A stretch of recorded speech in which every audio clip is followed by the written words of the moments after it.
Dark greetings, everyone. Hello, hello. Did you miss me? Y'all, I have so much to yap about today. Hello, Evan. Hi, Lemon. Let me get to the sips.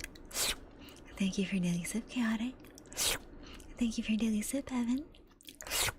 Thank you for daily sip, Kika. Oh, I got a full care package from Evan as well. Let's get some stretchies in here. Let's hydrate a little bit. I have like different drinks today. I have a lot of stuff. I have watermelon juice. I have a orange and raspberry soda.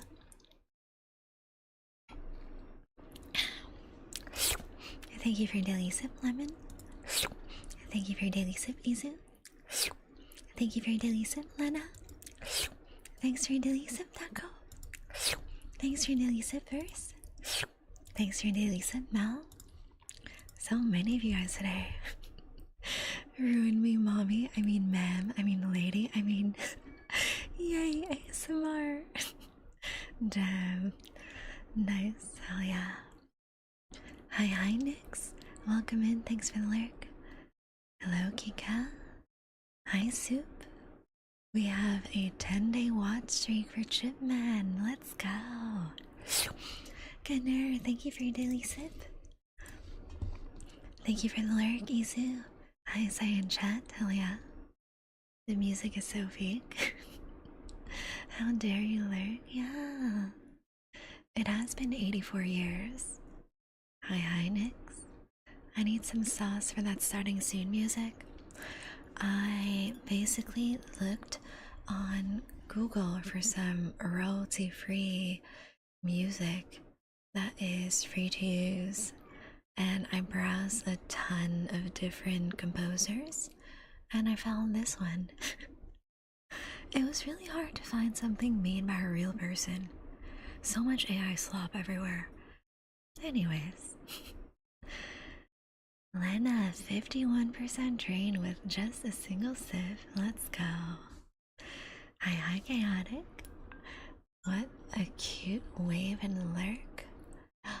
10 days, Ghost Walker. Let's go. Welcome back.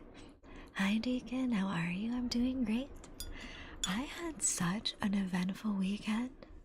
I got so many things to yap about, and I'm not okay, guys. Okay, so you know how yesterday we had our little community movie time in the Discord, and we watched the new Frankenstein? That movie has lived rent-free in my mind for the past 48 hours. Thank you for the 5 days, Chaotic. Hi, welcome back, Ryan. How are you doing? Here's your really tired juice box. Welcome in, rest up. We are having a long chat today about movie time. Shoutouts to the rough seas, winders, for real. And you know what? Yesterday, my Netflix was not working, right? My parents' account was locked out on my PC. Today, I tried Netflix, and of course, the account is working on the day I'm not hosting an event. Sounds more exciting than my weekend. What did you do over the weekend, Evan? And welcome back. How are you? Thanks for the lurk, Nix. Was that really 2 days ago? No, that was yesterday. It just feels like 2 days because we went through like Saturday and Sunday, you know what I mean? I just left work. I need this. Yes. I need this too. I miss chatting with you guys. You found a new gacha? Don't tell me. I'm already struggling with just 11 Deep Space. Of course, yeah. I was pretty much just stacking firewood after that movie. Wow. I miss having a fireplace. And we went through so much emotional turmoil. Yes. Okay, Mal, after we watched the movie, I took a nap and then I went on Twitter and I saw all these posts about the movie and I was like, fuck it. I want to be emotionally hurt again, and I watched it a second time. Hi, Yen. How are you? Welcome in. Kika, 26%. We gotta get that percentage up. I almost missed your stream again. These hours are really confusing. My streams always start at 10 p.m. EST, so there's not much guesswork on when I'm starting. Chaos Zero Nightmare? Oh, that sounds interesting. Kika, you want a little bite to start the night? Okay, let me give you a little nibble. I need a big long drink to forget about Frankenstein.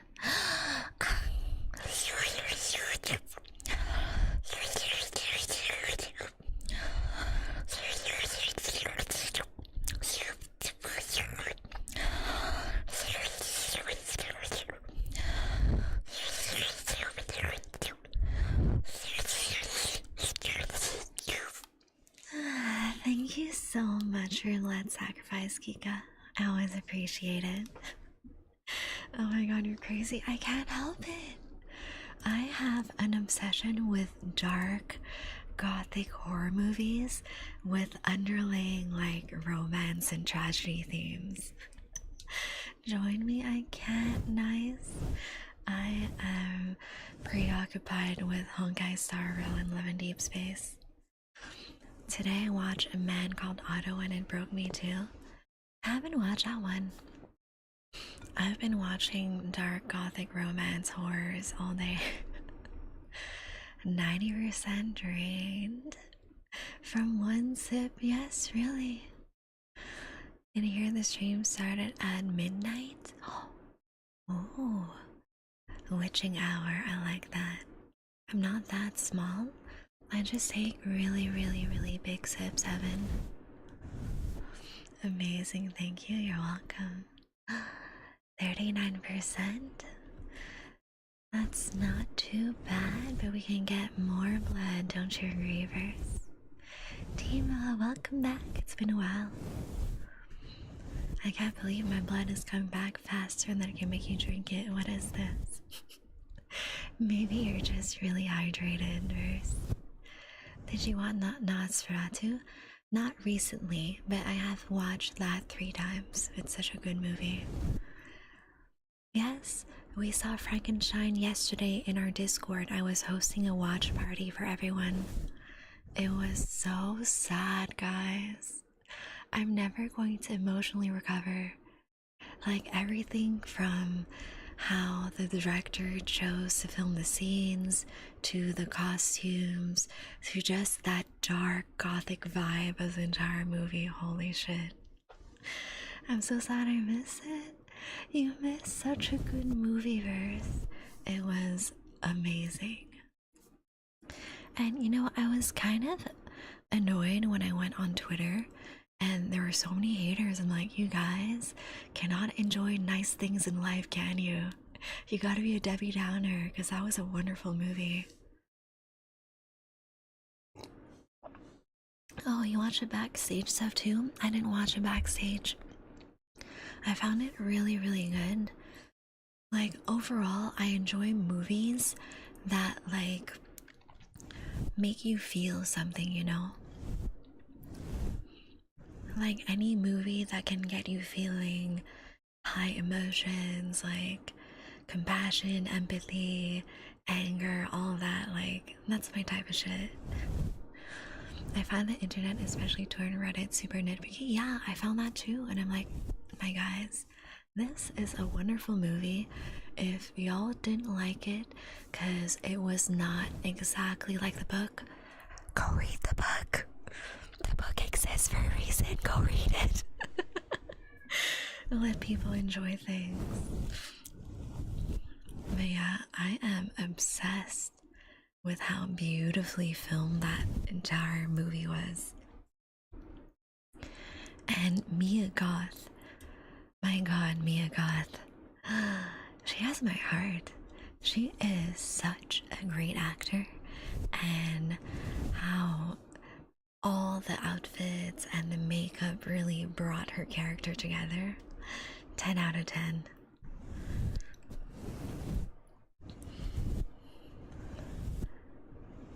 I'll have to watch it sometime. Was out of town all weekend, so I miss it. Oh no.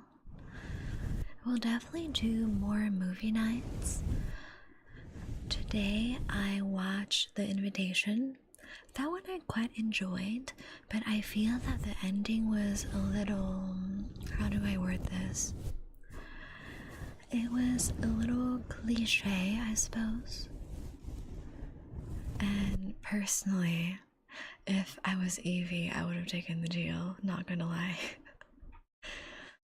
I forgot whichever ones you said you liked doing the most. I like doing a lot of different things. Like, I like doing the brushing like this. I like doing the tuning forks. I like doing the mouth pops.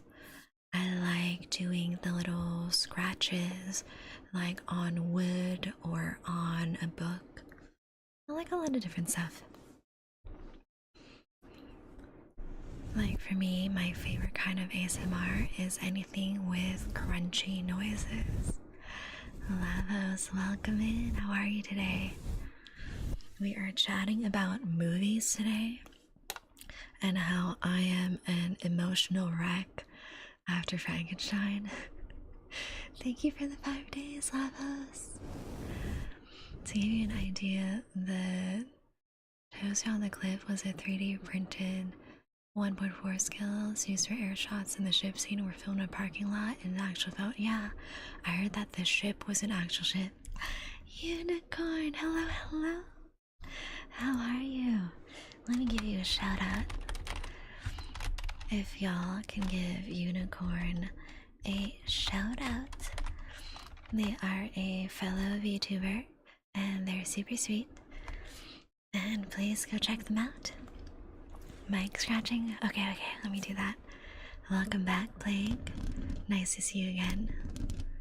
You're doing great, Lathos. That is wonderful. I'm doing well. How are you, lovely? I'm doing great, Unicorn. We are vibing today. We're chatting about movies and how I will never emotionally recover from all the dark gothic horror that has been coming out. It is a wonderful time to be a goth bitch. So I'm discovering a lot of movies and TV shows that I've never watched before. And I have a full list of things to watch now. Thank you for the shout out. You're welcome, Unicorn. Anytime. So, about Frankenstein, everything from the beginning to the end was so well thought out, and all the little details of how the scenes were filmed and the foreshadowing. Holy shit, guys. So at first, honestly, I didn't really know what to expect, because for Frankenstein, I only ever heard about the general themes of the book and about how the plot is how humans are the true monsters, and they never gave the creature a chance to express itself. And I feel that the movie stuck with the general lines very well, but from what I've seen on Twitter and Reddit, it's quite different from the book. And honestly, it's making me want to read the book and see what is different, just out of curiosity. Because at the end of the day, Guillermo del Toro did a really great job at adapting the story and really pulling at your heartstrings during the whole movie. And declare war on Russia. Hi Ninja, welcome back. Mel, you want a little bite? A little bite to take your mind off the emotional damage.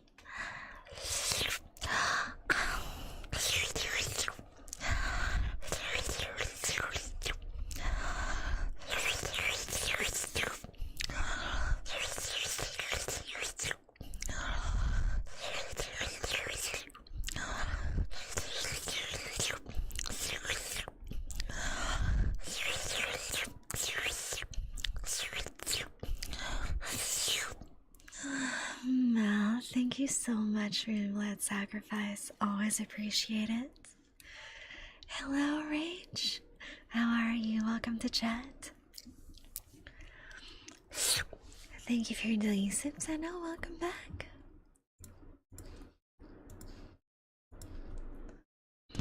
I love that we saw both the perspective from the creator and the creature, and question if the creature has a soul after being created from body parts. Yeah, me too. The only criticism I have for the new Frankenstein is that I felt the creature side of the story was a little rushed. I wouldn't have minded if the film extended to 3 hours instead of 2.5 to really tell the story of the creature and develop the relationship between him and Elizabeth. Thank you so much for your sip, King. Welcome back. Big drink again today, yes. Oh, I love that. Makes me tingle. That is exactly what I'm trying to do, Timo. Thanks for visiting JS Live. You're welcome, Rach. Jay is such a nice, sweet dude. Love his streams.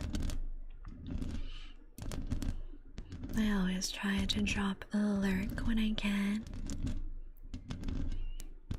I agree with that. We kind of flew through that shit, yeah. I feel that the scenes between Elizabeth and the creature were my favorite. Like, just how Lordy had that look of longing and that yearning in him. The desire to feel that human connection was so good in every single scene.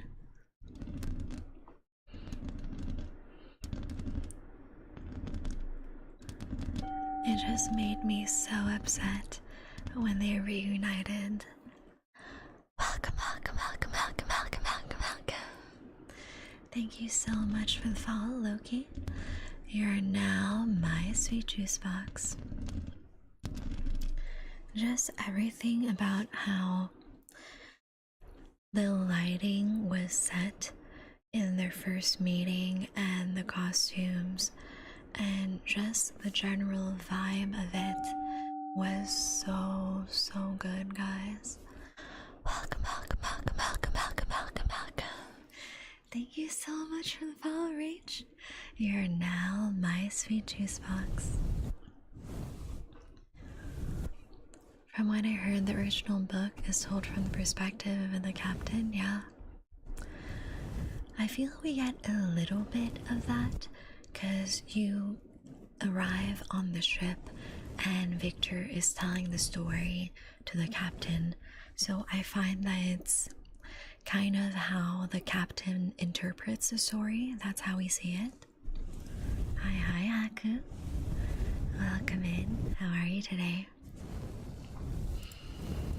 So, for how the meeting between Elizabeth and the creature was filmed, I just found it so beautiful how most of the scenery was very dark from the setting in the sewers of the tower, but then there was just this very subtle, delicate light beaming in from the windows, and it's kind of seemed to envelop Elizabeth and the creature, and it really lit up their faces and their silhouettes in the dark. Really gorgeous scene right there. And how Elizabeth just slowly approached him and the slow hand reaching out towards him, just all the gentle touches, and how like unreal and fantastical the scene was. Just the perfect dark gothic novel type of scenery that I'm really into.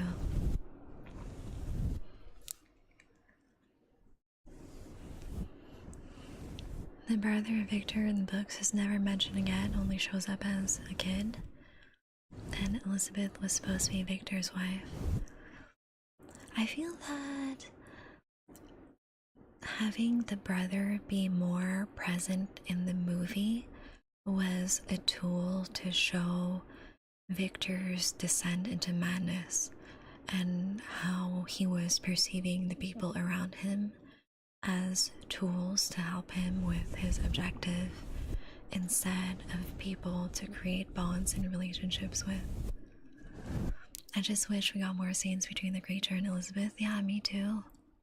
Because that first scene, like, everything was so gentle and soft, and how like they reached for each other's hands, and how he just super delicately grabbed the fingertip of her glove to peel it off.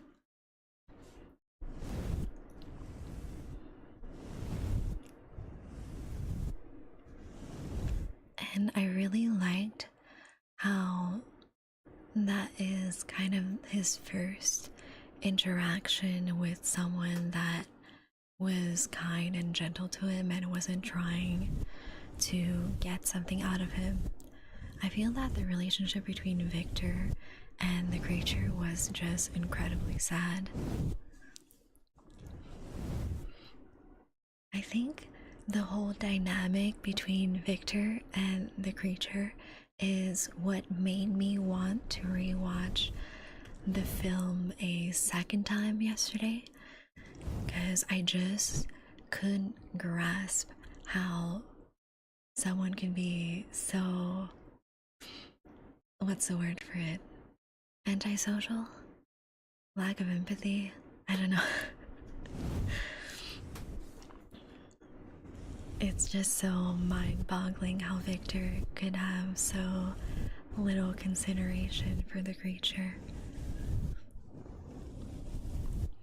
Basically just treating him like some sort of science project.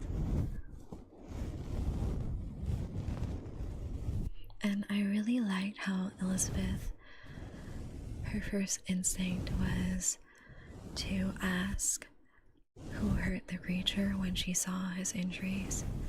And she immediately honed in on his gentle nature and called Victor out on how it was not okay for him to keep the creature chained up all by himself in the sewers of the tower.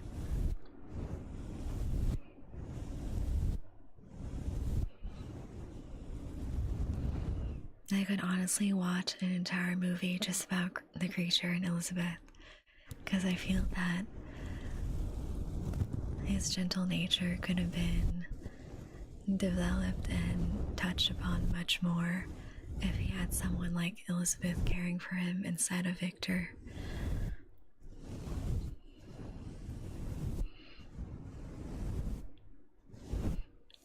And it makes me so upset that the actor for Victor is so goddamn gorgeous.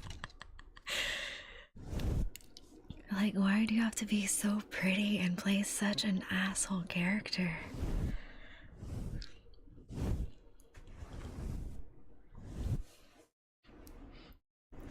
In the scene where the big explosion happens, I was low-key cheering when Victor just got like thrown backwards.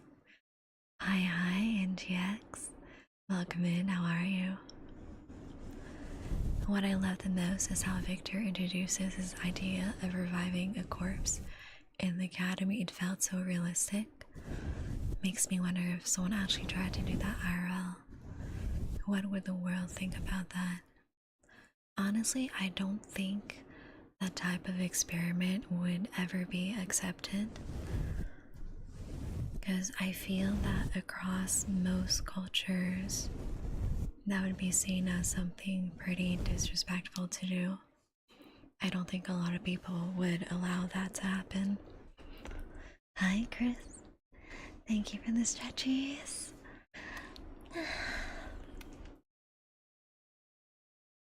So let's go back on the symbolism in the film and how all the costumes are kind of interconnected and they have all these little hints tying to the plot, tying to the characters and the personalities. It is insane how much thought went into this. Welcome, welcome, welcome, welcome, welcome, welcome, welcome. Thank you so much for the follow, Tony. You are now my sweet juice box. So first off, can we talk about all of Mia Goth's wardrobe for both her characters? Holy shit. I heard they actually blew up the 1.40 scale of the tower. Oh, what are you talking about? We're talking about movies right now. We're talking about the new Frankenstein. Oh my, I'm getting shy. Why is that? You don't want to be my juice box. My own personal juice box. So, for Mia Goth, the first character she plays in the movie is Victor's mother, Claire. And you see her in this ethereal, flowing, Victorian-esque red ball gown, and she has this veil covering her face. She just looks so out of the ordinary when comparing to the scenery of the manor, of the gardens, of their beautiful, noble Victorian life. And I think that the choice of having certain elements in red in the film were so beautiful. Welcome, welcome, welcome, welcome, welcome, welcome, welcome. Thank you so much for the follow, Lux. You're now my sweet juice box. I don't want to be your personal juice box, I want to be a blood bank. Why not both? Hi Katsula, welcome back. How are you today? Guillermo said he wanted Victor to look a bit like Mick Jagger. That's why the clothes look like a bit modern for 1857. Yeah, I noticed that too. But Claire's wardrobe, holy fuck, gorgeous. And the red of Claire's dress, of Victor's gloves, the crucifix that Elizabeth wears, the red flowers around Claire's, how do you call that? Her sarcophagus, I guess? Verse, you want a little bite already? Now be good for me and stay still.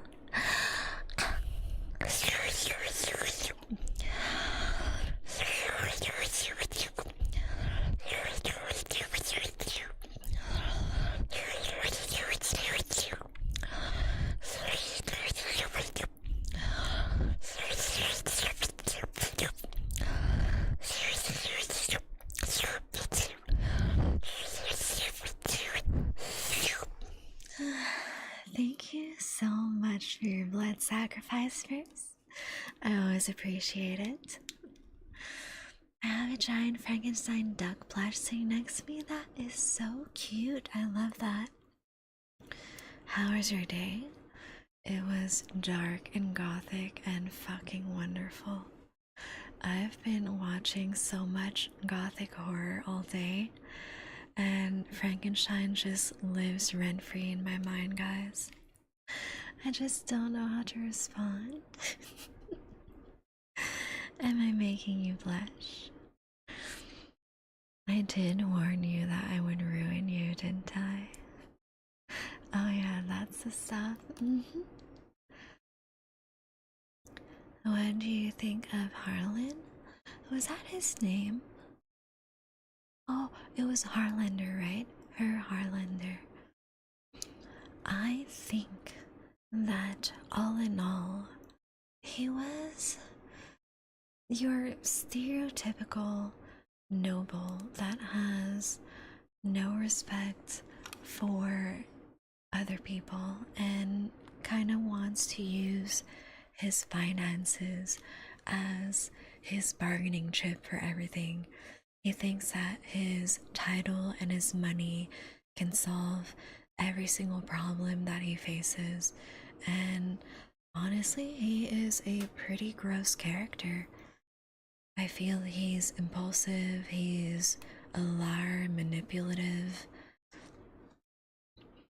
and I just think that he represents some of the worst characteristics in mankind. Him and Victor, just together as a pair, they fucking deserve each other.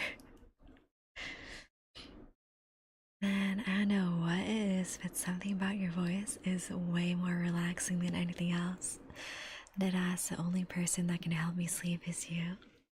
I'll love to hear that, Izu. Oh no, please don't ruin me as well. I would hate that so much. Defo wouldn't enjoy it at all. Good, good. You're next.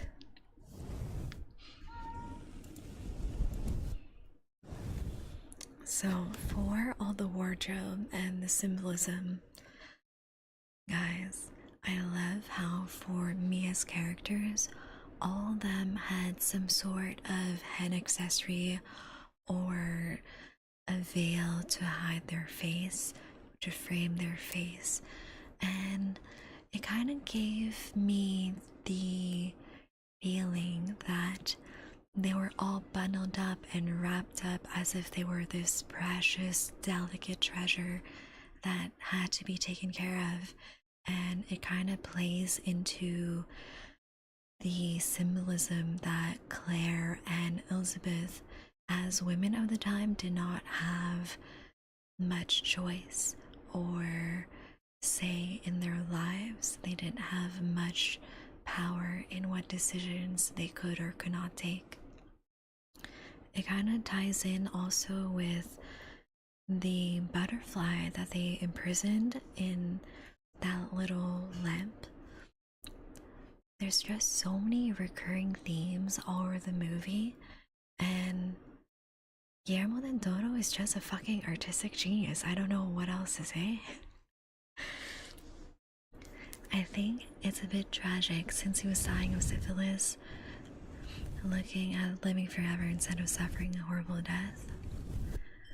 I don't know, I feel that yes, there's a part of tragedy in it, and you could feel how desperate he was in this scene at the tower during the storm.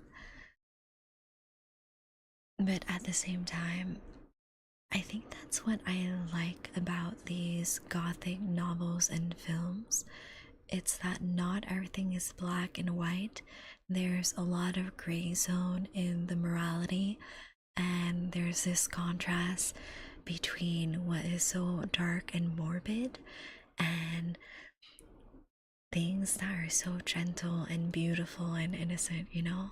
It's that contrast and the inherent tragedy and romanticism that I really enjoy. Thank you so much for your daily sip, Coffin. Welcome back. Thank you for your daily sip, Blake. Always appreciate it.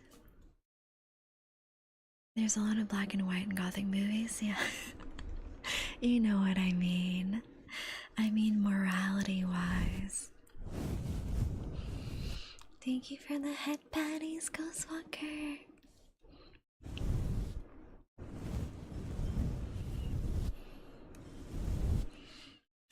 And I really enjoyed how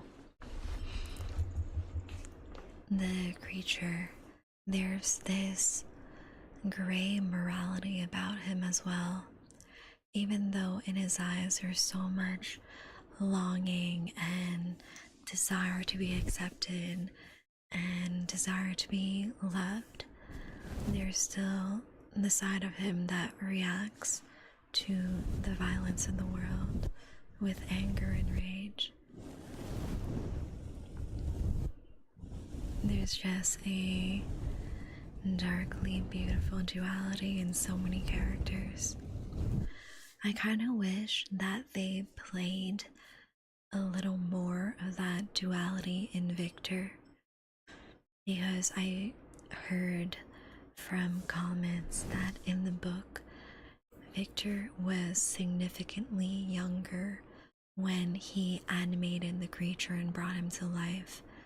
In the novel, Victor couldn't have been older than 19 or 20 when he tried his experiment and the creature came to life.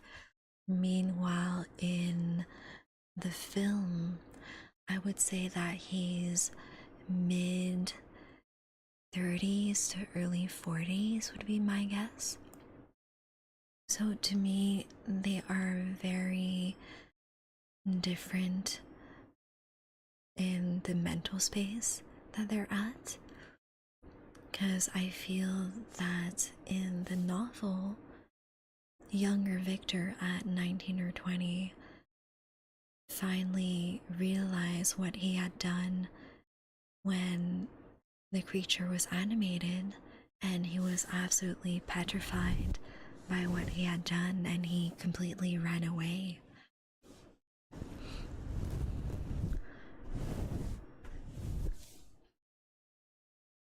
It was really poetic when the creature carried a dying Elizabeth through the crowd.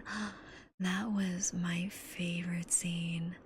The symbolism behind it, the what could have been if they were living in a different time with a different society, and the little like Easter eggs with the costumes and makeup as well.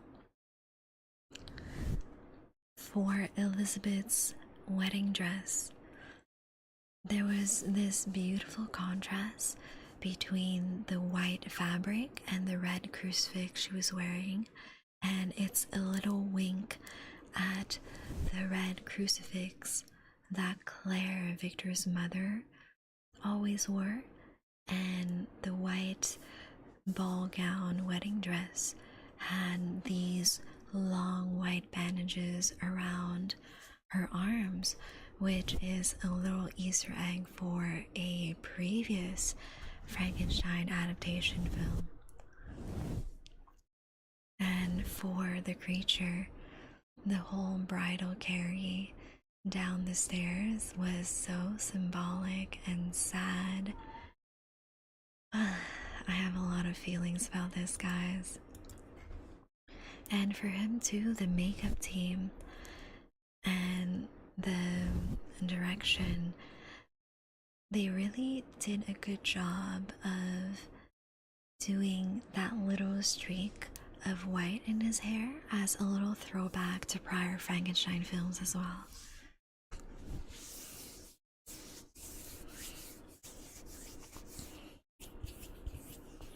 Just every little detail about the wardrobe and the symbolism and the little references throughout the film. Vampire Frankenstein, yeah. Guys, I'm obsessed. So if we go back to the first meeting of Elizabeth and the creature, as she's very slowly and deliberately brushing her fingertips down his torso to get a good feel and a good look at him, her left hand grazes over a horizontal cut right underneath the rib cage, and I find that it is a biblical reference to Adam and Eve and how there's like Eve being created from the ribs. There's a lot of mythology and religious symbolism in the film, references to Orpheus and to how do you pronounce that name again? Oedipus? Is that how we pronounce it? I don't quite remember. And that whole weird dynamic between Victor and his mother, and the recurring theme of Victor being so obsessed with his mother, and the reappearance of Milk over and over again in different scenes when Victor is interacting with other characters. The actor who plays as the creature is really handsome as well. Yes. Elordi is a beautiful, beautiful man. This is me when I talk about my autistic special interests, for real. I have so many like hobbies and interests, guys. I can just yap for hours.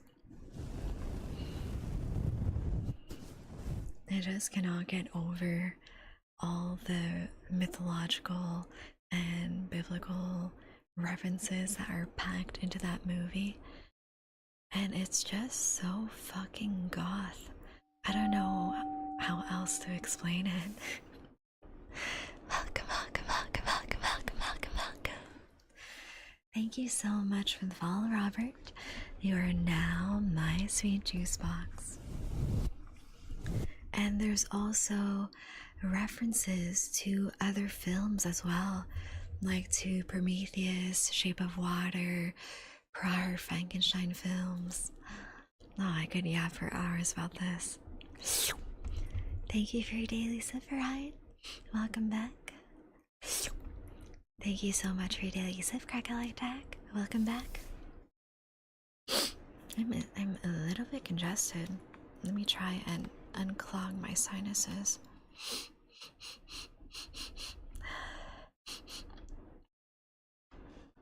Oh, that feels so weird. I think the weird weather changes is making my sinuses go crazy. Okay, where are we at? We were talking about all the symbolism in Frankenstein and about the movie references that are just so delicately sprinkled in. Have you watched Grave Encounters? No, I haven't. Honestly, my favorite kind of horror movie is gothic horror. So, Dracula, Nosferatu, Frankenstein.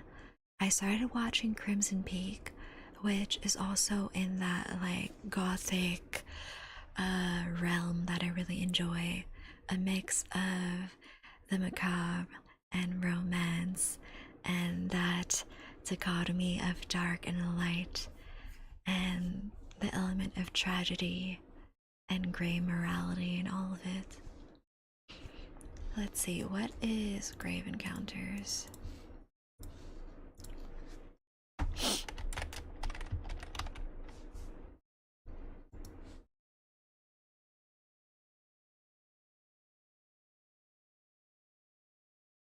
Oh, is it ghosts? I don't do well with ghosts.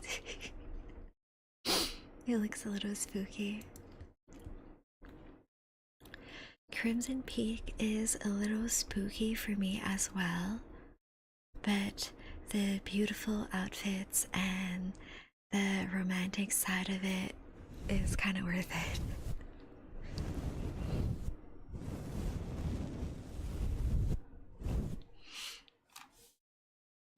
But for Frankenstein, I really appreciated how the whole design for the creature is very reminiscent of Prometheus, and how those founding aliens looked.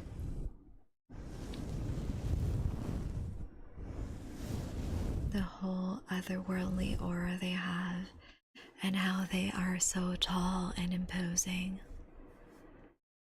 The whole sequence of the blind man, I saw it as a reference to the 1950s Frankenstein, where he meets a blind little girl on a lake and gives her a flower. Yeah, it's very similar to that.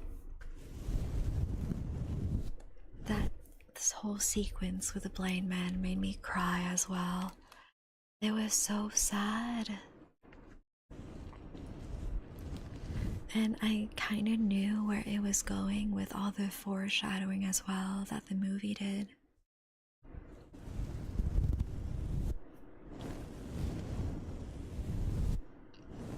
I just wanted him to have a nice, loving, comforting family. Heckin' wolves, man. Also, I am a little confused about how people are complaining about the CGI in the movie. Because honestly, it is not that bad. Like, the CGI wasn't terrible. It's found footage about ghost hunters. Aw, hell no.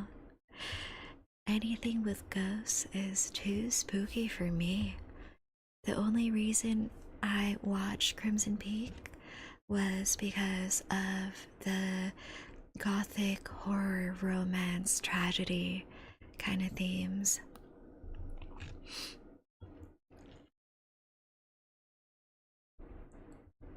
So another film reference was, what was it? We had Prometheus. We had The Shape of Water as well. You know, in the scene where, what's her name, Eliza has her hands gently on the glass of the tank, and she has this moment of pure connection with the sea creature, and they're just gazing into each other's eyes, and there's this moment of understanding. I felt the same kind of visuals and vibes and scenery was there when the creature and Elizabeth meet again for the second time, and she's just so delicately framing his cheeks and his face with just her fingertips, and she just has this look of absolute relief and joy that he is still alive. Yeah, it's not very artistic. Yeah. I am the stereotypical vampire. I love everything dark and artistic, and I don't know, there's just something about like Renaissance paintings and Victorian wardrobes and classical music that just tickles my brain. It's really late, I need to sleep, but before I want to give you one more sip, of course. Have a great night, Orion. I hope to see you tomorrow as well. We will be streaming more ASMR at 10 p.m. EST.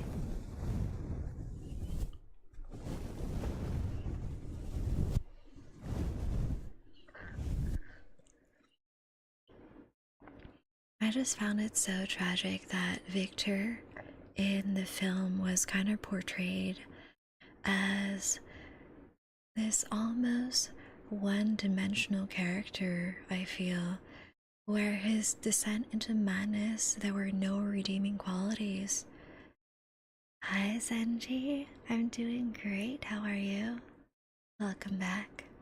We are discussing Frankenstein and how I will never emotionally recover.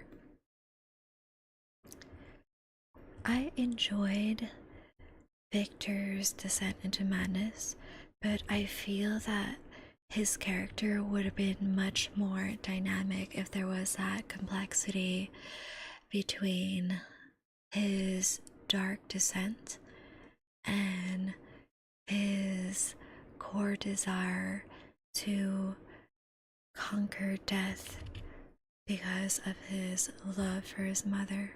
I don't know. I've been so off today. I'm sorry to hear that. I hope you feel better and that tomorrow will be a brighter day, Zenji. Orion, one last sip before you go sleep.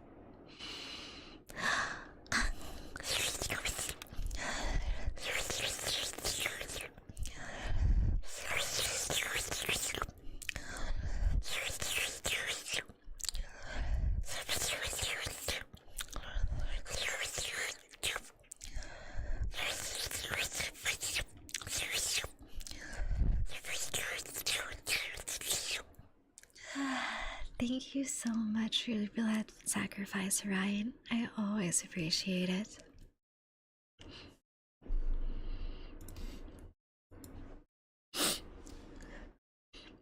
The whole relationship between Victor and his mother Claire was such a trip. From the beginning, even his introduction of his mother, you could feel the Greek mythology behind it with Oedipus and his relationship with his mother. Welcome, welcome, welcome, welcome, welcome, welcome, welcome. Thank you so much for the follow, Veil Rat. You're now my sweet juice box. I would feed you, but my blood's too dangerous. I could handle it. So yeah, in the introduction of the movie, it was strikingly strange how he would describe his relationship with his parents and the way that he spoke about his father in such a distant, cold way versus how he described his mother and how he said specifically that whenever father was gone, mother was all mine. There's this weird possessiveness in his tone and his choice of words. The character of Claire is also a really nice recurring symbol and image used throughout the movie. And again, the usage of red in the movie is so strategic and well thought out. How Claire's red is red in all the scenes, how she stains her son's clothes with her own blood in the last scene where they talk to each other before her death, and how the roses around her face and the sarcophagus were framing her in red as well. And I noticed that her outfit, the long flowing dress and the fabric, is seen as well in Victor's nightmares about the Dark Angel, and how the Dark Angel is always haunting him and bringing him promises that he'll conquer death itself. The imagery is just so dark and gothic, my god. Welcome, welcome, welcome, welcome, welcome, welcome. Thank you so much for the follow, Castro. You're now my sweet juice box. And I feel that the Dark Angel, that recurring figure that came to Victor at pivotal points in the story, not only is it tied to Claire and breakthroughs in the stories, to me it's also a symbol of Victor descending further into madness, and in the end, the last scene where he sees the Dark Angel unmasking itself, it also symbolizes to me Victor's complete descent into darkness and how he has embraced all the macabre and all the negative aspects of death itself. It's just so darkly beautiful and dramatic. I can't get over it, guys. Not only the artistic aspects for the closing and opening scenes with the creature and all the scenes with Mia Goth, the recurring themes, the recurring symbolism, the choice of colors, everything about it is so inspiring.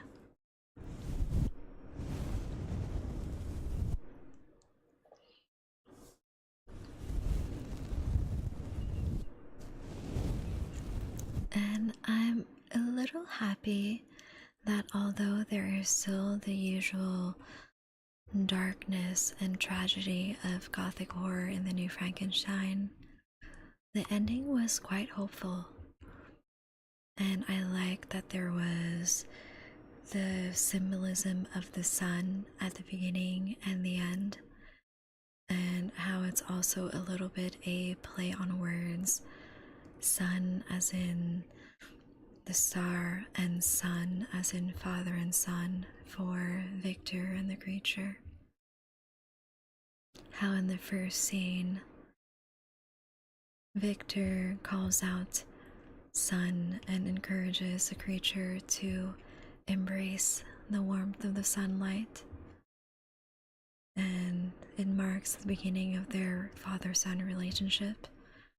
And the final scene where Victor and the creature are on the ship, and once again they do a throwback to the father and son relationship between them, and the creature just embraces the warmth of the sun in the exit scene. It's so gorgeous. Are you gonna post more Slaying Goth bits on Twitter? It depends. It depends on my mood. And honestly, it is getting a little cold lately, so it's harder for me to dress cute.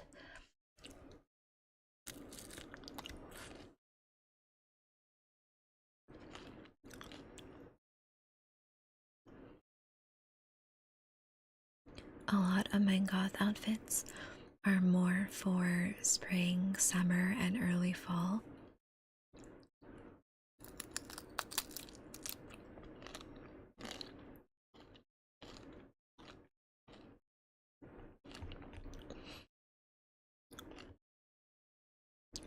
Honestly, after watching Frankenstein and The Invitation and Crimson Peak the last couple days, I just want to wear my big dark gothic ball gown and run down a set of stairs in a darkly, dimly lit mansion filled with gorgeous gothic candles.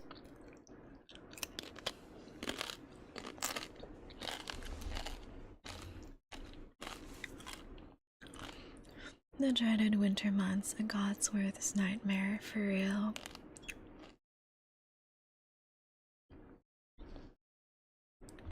I don't bother by the weather and walk almost naked the whole year.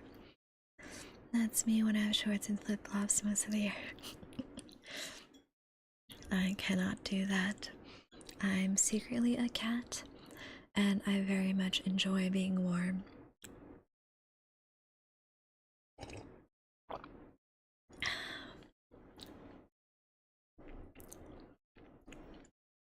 Oh, we haven't spoken about how beautiful the wardrobe choices were and how everything ties into the characters themselves as well. So you have the symbolism between Claire and the Dark Angel, and the hints of like the Gothic symbolism of Christianity and all that. How Claire is tied to his guardian angel, how she has the crucifix around her neck, how Elizabeth has the same crucifix. Thank you for your daily sip, new player. Welcome back. I'm having a wonderful day. How about you? And for Elizabeth, it is so gorgeous how her outfits portray this kind of ethereal, soft, feminine energy. Everything is so soft and flowing with her. She always has these headpieces and these veils, and like I said earlier, it's kind of like an extra layer, this extra distance between her and the rest of the world. It kind of shows her inner emotional state, how she feels that there's not really another person that truly wants to understand her, and how all her decisions have been made for her in her life. There's a sense that she's a little trapped, and I feel that her outfits really convey that. A cat and a vampire. How do you sunbathe like most cats do? With a lot of sunscreen and a parasol. Lurking because of glass. Naughty as usual, I see. My day was great, that's good to hear. I'm so sad I missed the movie watch along, but it was 4 a.m. my time. Oh no. That is very unfortunate.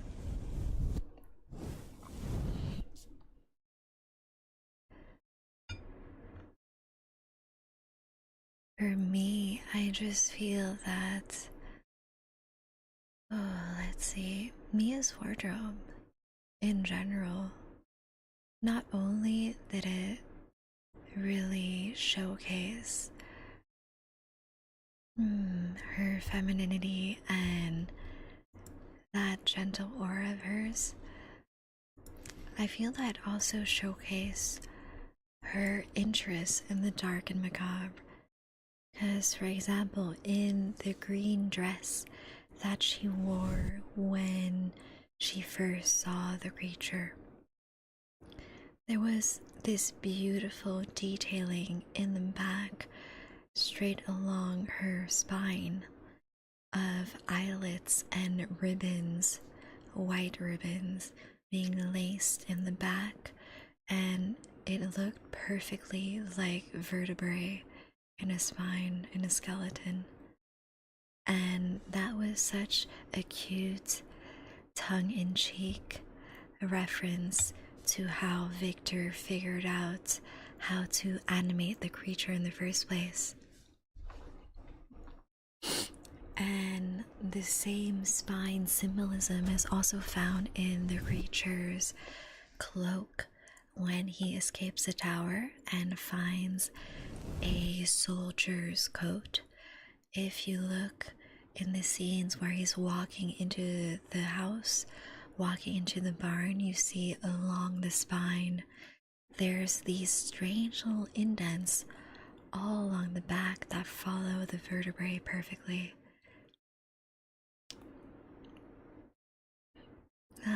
I can go on and on about all the little details.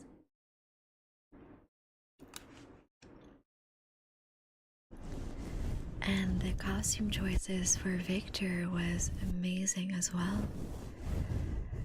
You could see him as he was growing up in all these luxurious suits, and you could see the lifestyle that he could afford growing up and how it was different when he was studying medicine and his suits were a lot more simple.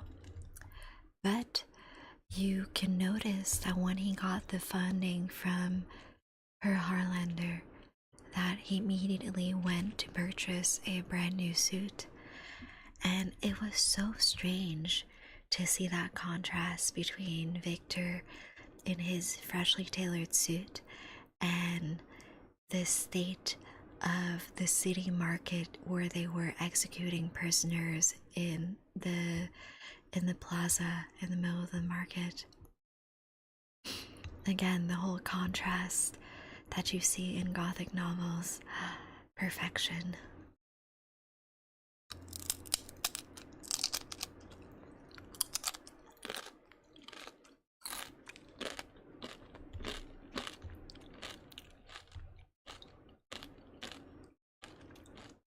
These are some crunchy chips.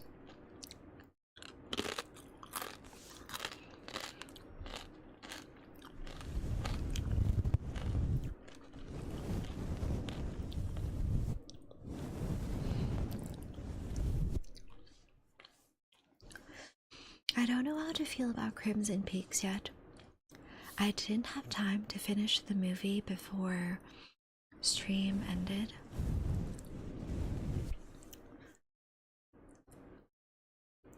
I don't know how to even describe something it's on Gothic, so I simply don't read and don't have such a problem anymore.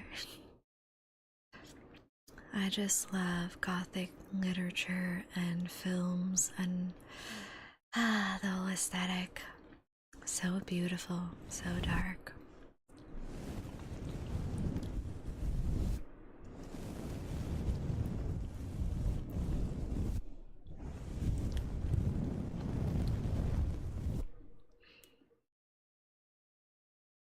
And I really like the symbolism of Elizabeth and the creature.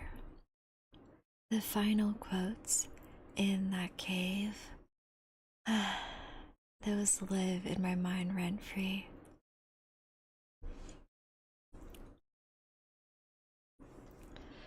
What was it that you said? Something about to be lost and to be found, and the brevity of love.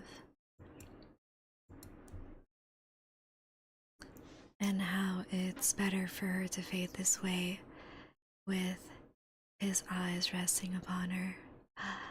That was so dark. I have a lot of feelings, guys.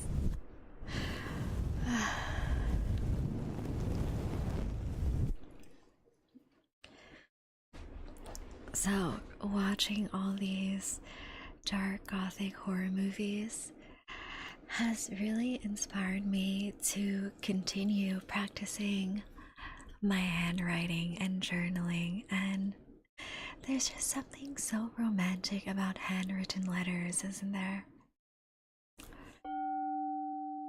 Welcome, welcome, welcome, welcome, welcome, welcome, welcome. Thank you so much for the follow. It's Liu-san. You're now my sweet juice box.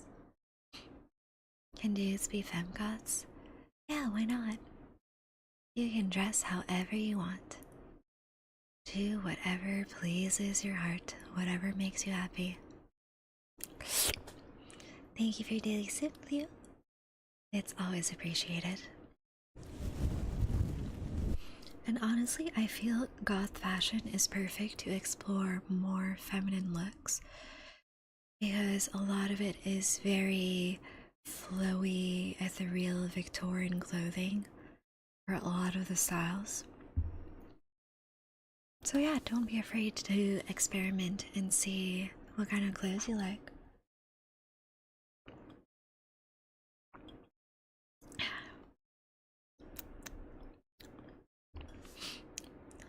I should have watered down my watermelon juice.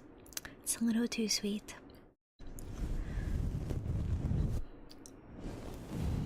So I've been really getting into journaling and handwriting again, and I've been feeling particularly inspired by all these gothic movies and novels. I have started my Christmas wish list, and I really want this Slytherin fountain pen and ink set. It is so gorgeous, guys. So I put that on my Christmas wish list, and I also put some jewelry on there. The ink for House Slytherin is absolutely gorgeous. It's Slytherin green with silver particles, and it just glitters when you tilt the paper. I cannot wait to use the pen and the ink. I already have one really nice fancy fountain pen, and I don't think I can go back to using regular pens. They're just so boring. There's something so whimsical about pulling out a fountain pen to sign paperwork or to journal. It's much more inspiring. The only downside is it is quite difficult to tell if certain papers work well with the fountain pen ink or not, because some papers have too much of a sheen to them, and the fountain pen ink will just never truly dry. It's a dresses, bro. Goth dresses look so cool. I know, I have so many of them. I should definitely do a photo shoot with my favorite gothic ball gown at a castle or something, and just have me run up and down the stairs like a Victorian protagonist. That would be gorgeous. And I heard even more good news. In early 2026, in February, if I'm not mistaken, there is another dark gothic horror movie, this time about Dracula.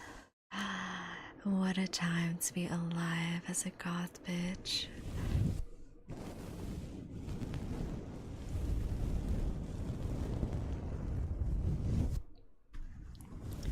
It is truly the gothic horror renaissance, and I'm all here for it. I will binge watch all the movies, reread the novels, enjoy all the artwork. This really makes me want to paint in a more classic art style, I suppose, like how Renaissance grandmasters would paint masterpieces. I feel that my art style is a style that is close to semi-realism, but I want to push the boundaries even more and push it more towards that painterly feel where you can see the brush strokes. Welcome. Thank you so much for the follow, Petal Miss. You are now my sweet juice box. Because there's something just so beautiful about the texture of paint when it's being deposited by paintbrushes on a canvas. You can see every single stroke, and if you look closely, there's some pieces of paint that create a slight 3D effect sometimes. Of course, you can't really do that with digital painting, but you can still see the brush strokes if you use certain brushes. So yeah, definitely something I want to experiment with. create some darkly gothic ethereal paintings.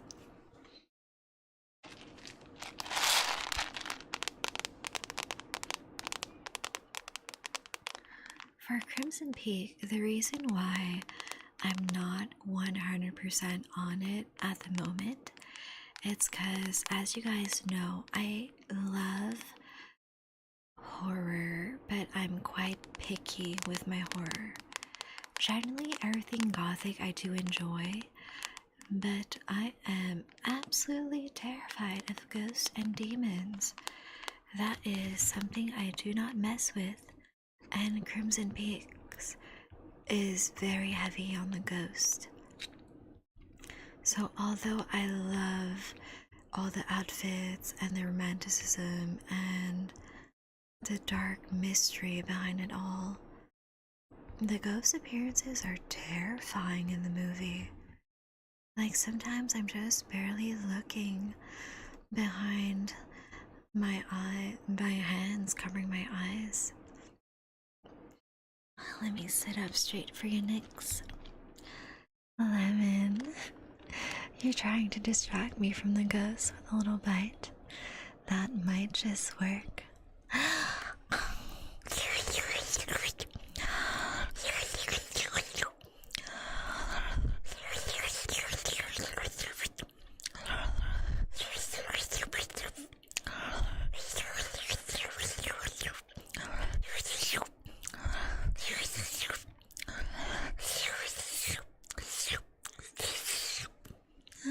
Thank you so much for your daily, for your blood sacrifice, Lemon. I took too much of a sip there. Got my words all mixed up. So yeah, the ghost appearances in Crimson Peak are absolutely terrifying. How the red ghosts just materialize in the flooring of the mansion, and it's very similar imagery to what you see in the Dark Angel in Frankenstein. The otherworldly, almost demonic, blood red hues for the entire character.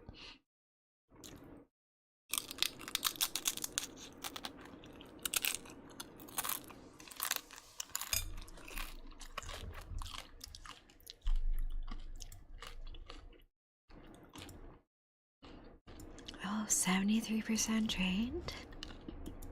Can you still stand up, Lemon? Are you alright? A little lightheaded, perhaps?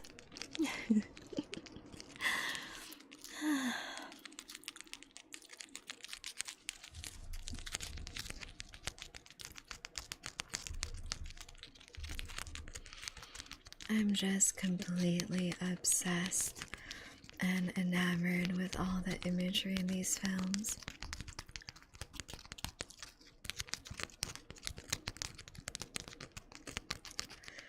I refuse to stand, so I'll lay on your lap instead. Great choice. My thighs are extremely comfortable. Y'all can see for yourself on Twitter.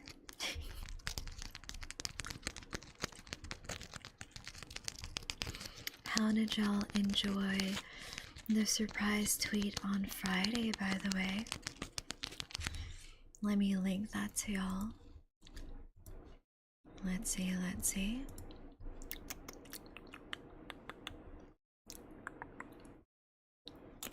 Where is that post?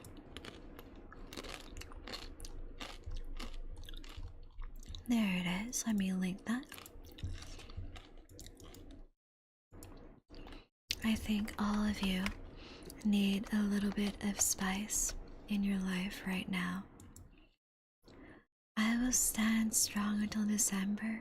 Good luck with that. I am making November harder, aren't I? Too bad. You'll just have to deal with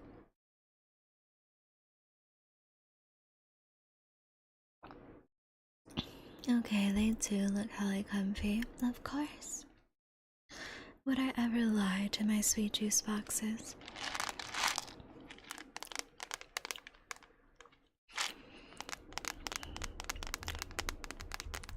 I am quite intrigued about the unfolding of events in Crimson Peak. I'm at the point where they spent the night together during the storm. Thank you so much for your daily sip, Condorcito. Welcome back. It's always the vampires, bro. I'm so cooked. What did vampires ever do? We are so pure and innocent. Legit harder for us. That sounds like a personal problem.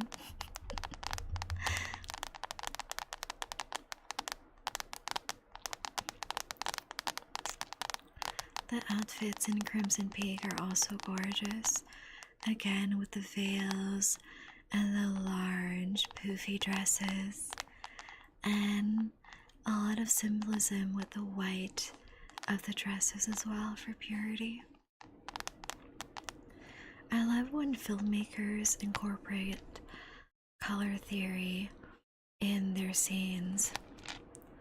How in the sunrise scene for the ending of Frankenstein, there's that perfect contrast between the warm tones of the sun and the cool night sky blending into one background together, and the perfect horizon line as well. Absolutely gorgeous moment.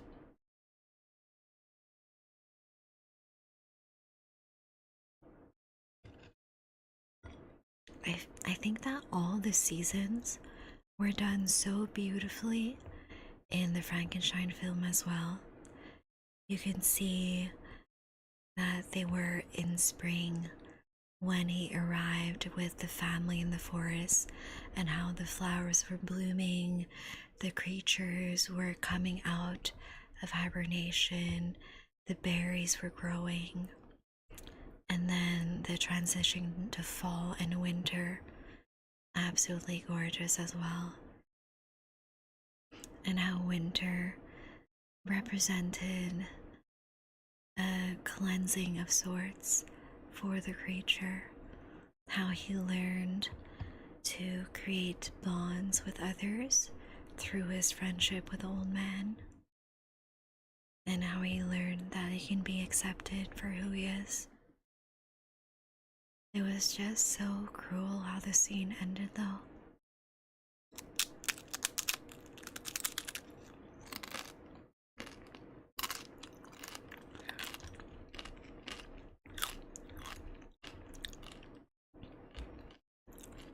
And I really liked the symbolism of the wolves and the sheep at the farm as well. The wolves representing the cruelty of man,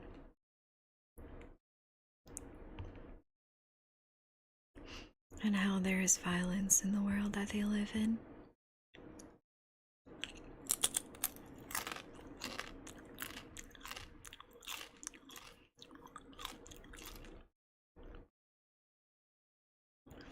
Trying to make her blood flow faster, I bet. Yeah? Is it working?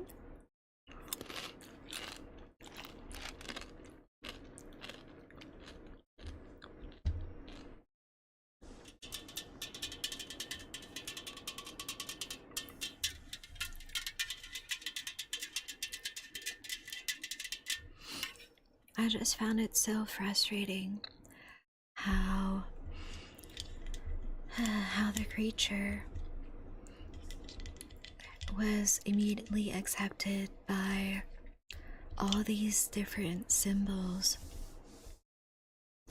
representing Mother Nature, and his gentleness was recognized as being something natural, something innate to him, and it was mankind and its cruelty that made him react violently.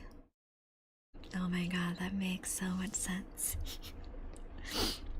Vampire Strat's top 10 IQ plays, of course. I haven't survived all these years and gained no experience.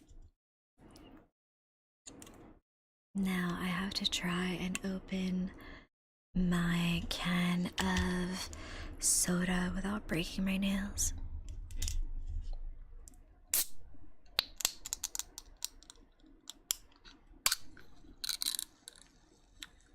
There we go.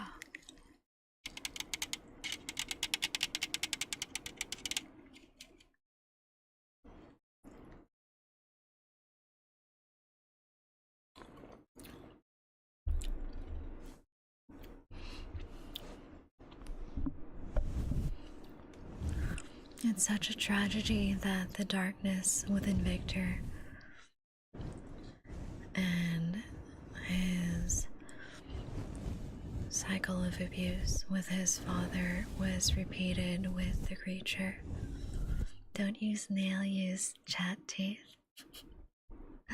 That is curse. You need a house juice box? I do. I need many, many more juice box. I could just feel and hear that quick war that took place between your nail and that can, yeah.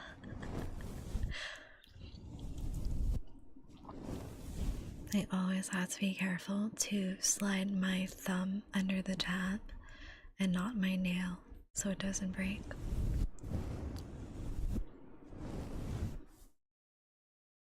Again, the whole cyclical aspect of the Frankenstein movie. So tragic and beautiful, and I fucking love and hate it at the same time. You have Victor as a young boy being mistreated and abused by his father, and then he repeats that with the creature. Thank you for your daily sip, Maggie. Welcome back. And then there's that cyclical aspect as well when the creature turns the tables on Victor and tells him, "You only listen when I hurt you." Because Victor's father was violent with him, then Victor was violent with the creature, and it all comes back to Victor in the end. It's just so sad. Especially because you saw in all the scenes between the creature and Elizabeth that he responded so much better with a gentle approach.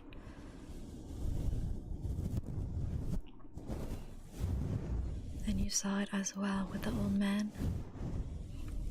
How he taught language and reading to the creature with a kind, gentle approach.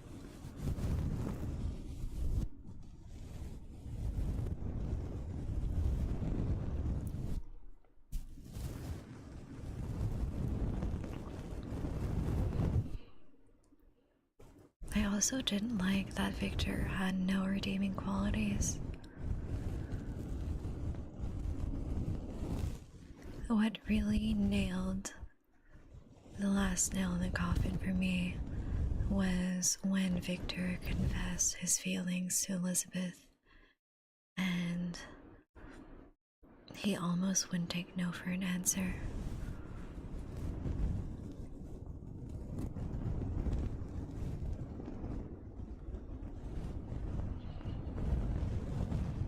And how he would keep coming back to Elizabeth over and over again to get her approval, and how jealous he would be of the creature that Elizabeth treated with such kindness.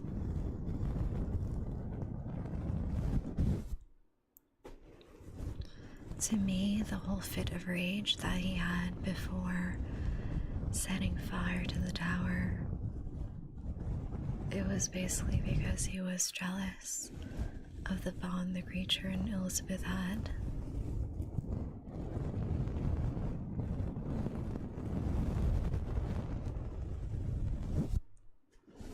And he really had to ruin my entire dark gothic romance, didn't he, with that last scene?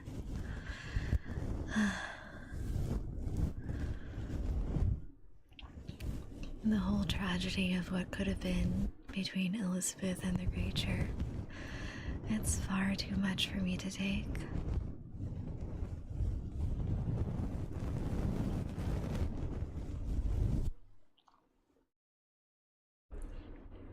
I do also want to have a discussion about the similarities and the differences between the new Nosferatu and this latest Frankenstein movie.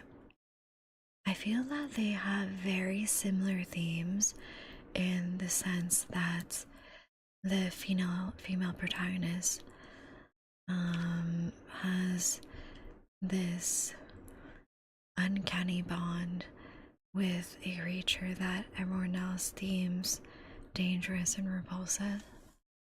And that whole contrast again that you see so often in Gothic novels.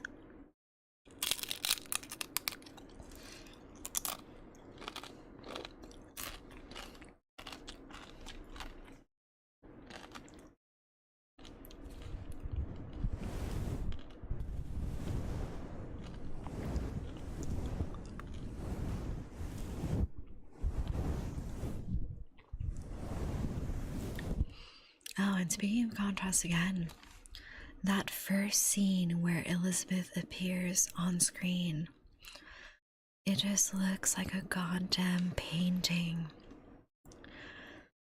I can't get over the contrast of her teal dress, her pale skin, and the warmth in the props in the background. There was such a beautiful pop of color from the dress, and it really helped frame her and create that distinction between her beautiful ginger hair and pale complexion and the warm, earthy, fiery tones in the background. And again, there's that contrast between life and death. Like when her Harlander was photographing that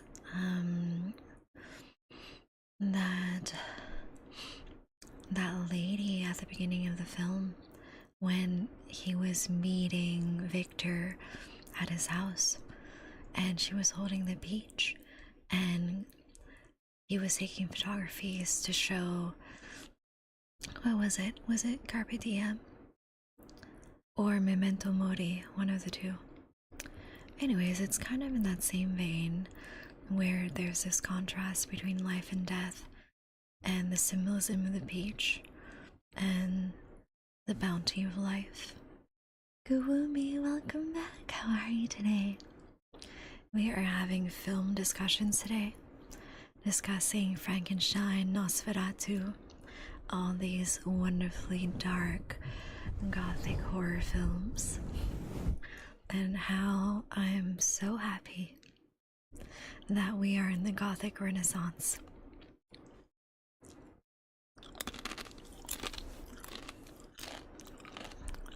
These films just live rent-free in my mind.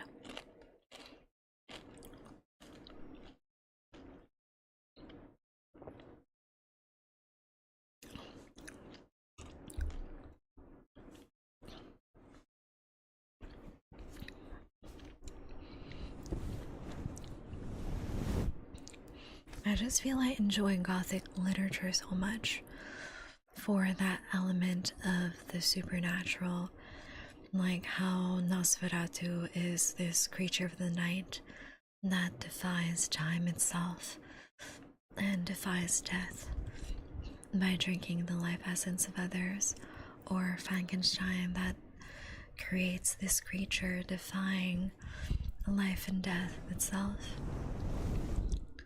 with the corpses of the soldiers and the prisoners nice collected.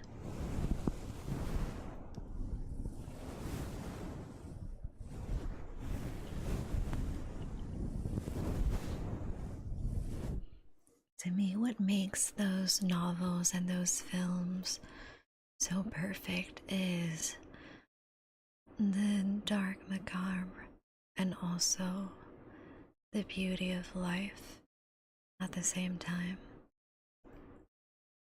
there's always this undertone about life being so precious and so fragile.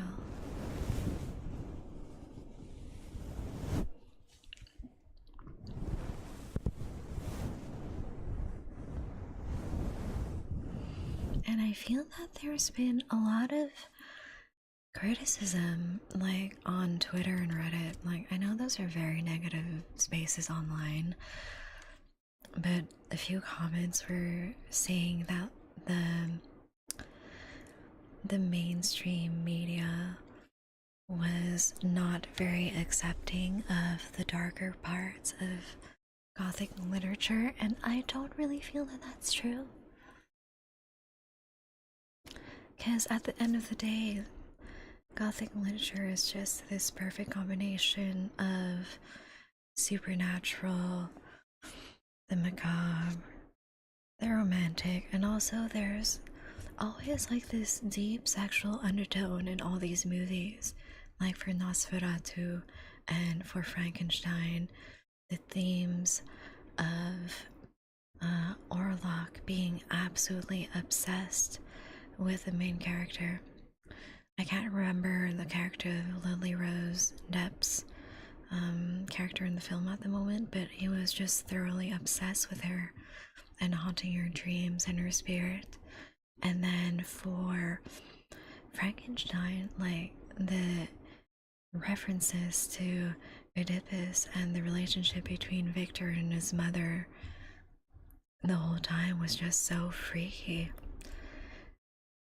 Clearly, he's obsessed with Elizabeth in the movie because she's so reminiscent of his mother and the maternal figure that she provided for him.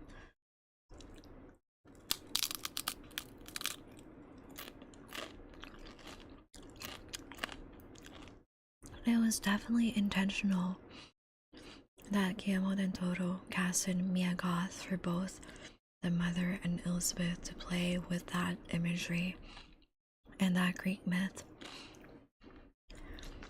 I love shit like that. It's so artsy fartsy. You can tell I'm a fucking nerd for shit like that.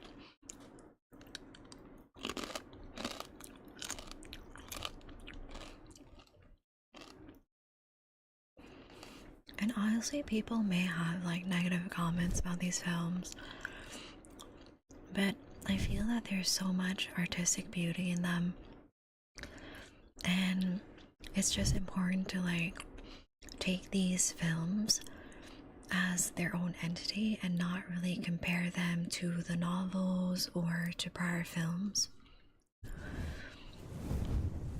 Because I really do believe that to a certain extent, if you keep comparing things, you're taking all the beauty and joy out of enjoying the art itself, you know?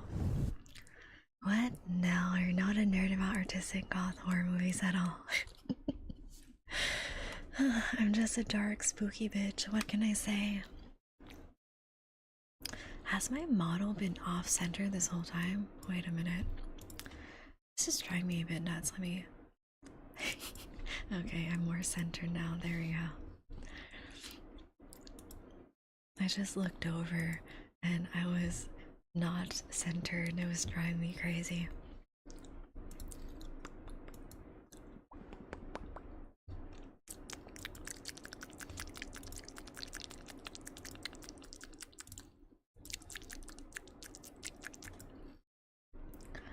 Another thing about Frankenstein that was so satisfying to watch was the entire sequence where he was assembling the creature. Everything from the selection of the specimens to bringing the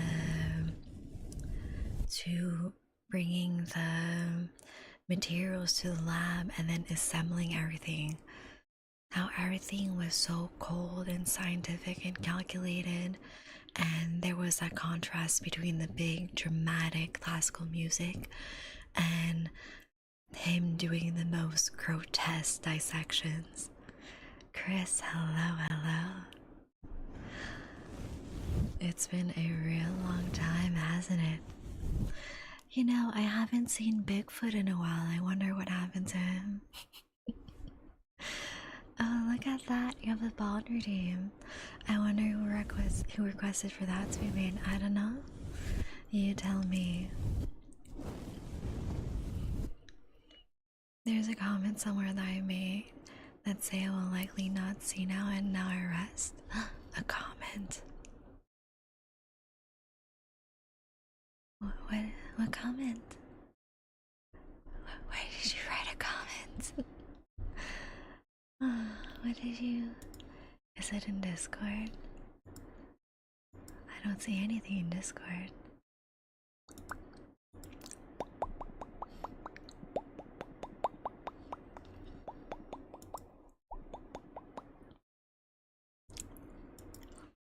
Oh, you're going to bed, Chris? Good night. Have a wonderful sleep. And I'll see you tomorrow as well. We're streaming some more ASMR at 10 p.m. EST. Be there.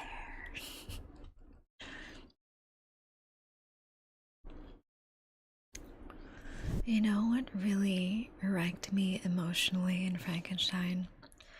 When Elizabeth reunites with a creature and she frames his face and his cheeks with just her fingertips as if she's afraid that he's not real and he'll just fade away. And then she just fully buries her face into the crook of his neck, and he reciprocates and he holds her so gently and so delicately. Guys, every goth girl just wants that. Or B square, yeah. The only hint you get is that it's right under your nose. Under my nose? What do you mean under my nose? I'm scrolling back on chat and I don't see anything I missed. Did I miss something? I'm sure I read all the chats.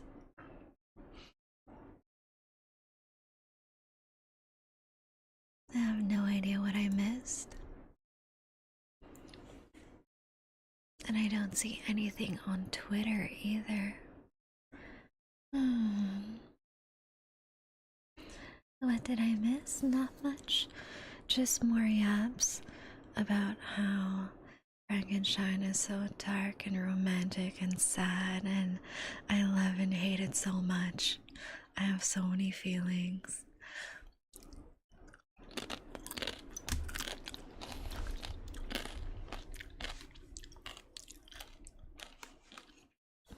I got a rap to my friend about the movie as well, because I was talking with them, I think 2 weeks ago, and they said they were really interested in seeing Frankenstein, because I don't think they saw it in theaters either. I think they were also waiting for the Netflix release, and it's just so good, guys.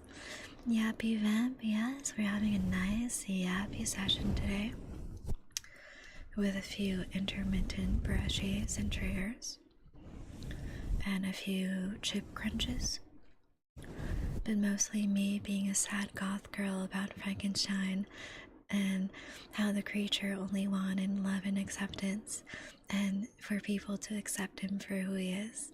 You know, the usual goth girl things.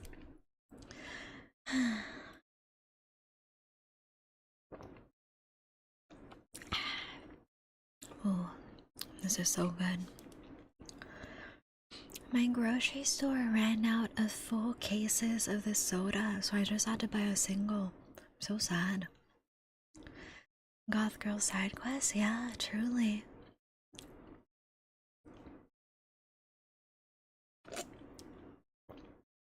I just want to be walking around in my transparent, translucent nightgown with a candelabra in my hand, walking down the stairs. Or in my ball gown, running inside the manor. It's so dark and magical. You know, I really want to do a VTuber model outfit where I'm just in this gorgeous vampire ball gown. And of course, I need my wine glass. Translucent, I was asleep and now I gotta hear this. Have you not noticed that all the young, beautiful maidens in gothic horror movies are wearing the most translucent nightgowns ever? And they are running through a hauntingly beautiful mansion at night by themselves with a candelabra on their hands. That is just typical goth maiden behavior. To shreds, you say? Maybe.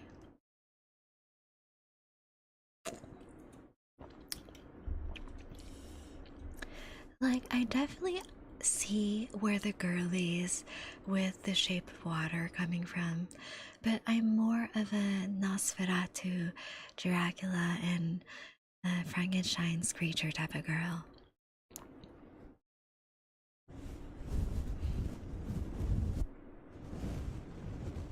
I did enjoy Shape of Water though. It also made me very sad. I've noticed that all the movies I enjoy make me very sad. Truly not beating the allegations of being a sad goth girl. I promise I'm a cheerful, happy person IRL. I just like sad, dramatic media with a hint of darkness, sadness, and romanticism.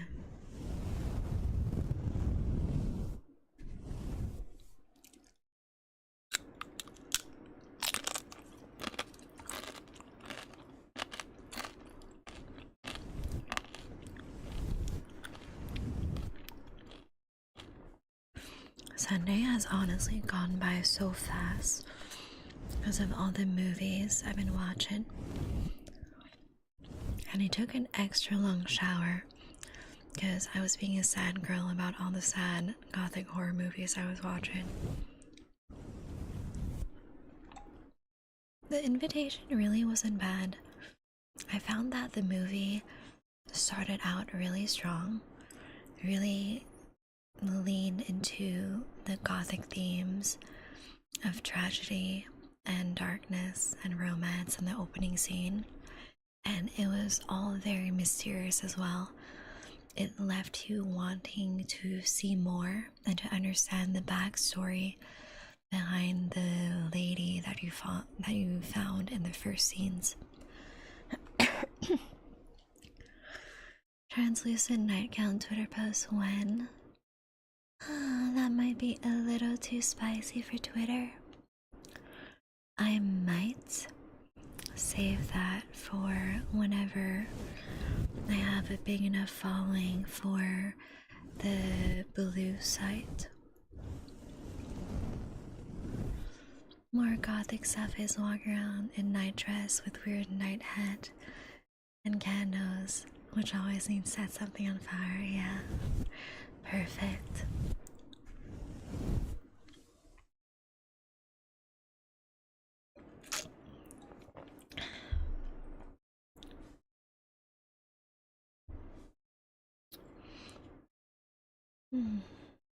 So for the Invitation, I don't know if you guys saw the movie. The opening scene, you are in this gorgeous, gorgeous mansion. And it looks old. It looks like it's from the 1700s or some shit.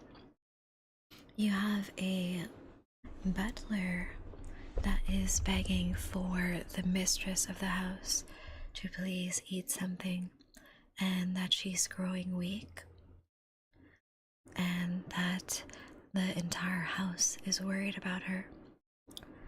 And you see this woman in a white nightgown, those classic gothic horror movie nightgowns, and you can see that she is quite frail, quite skinny. You can see she hasn't eaten in quite a while.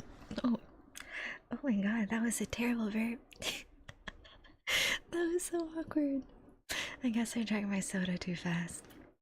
So, as I was saying, she was in this beautiful gothic gown. And that was so funny.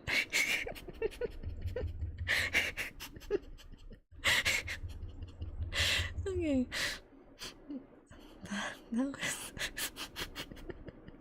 that was really bad timing. I thought you chopped something. No. I think I drank my soda too fast. Okay. So she was in this gorgeous nightgown and she was absolutely refusing to eat. And she kind of had this like feverish Lemon. Oh, you keep making me laugh. I'm trying to tell my dark gothic story.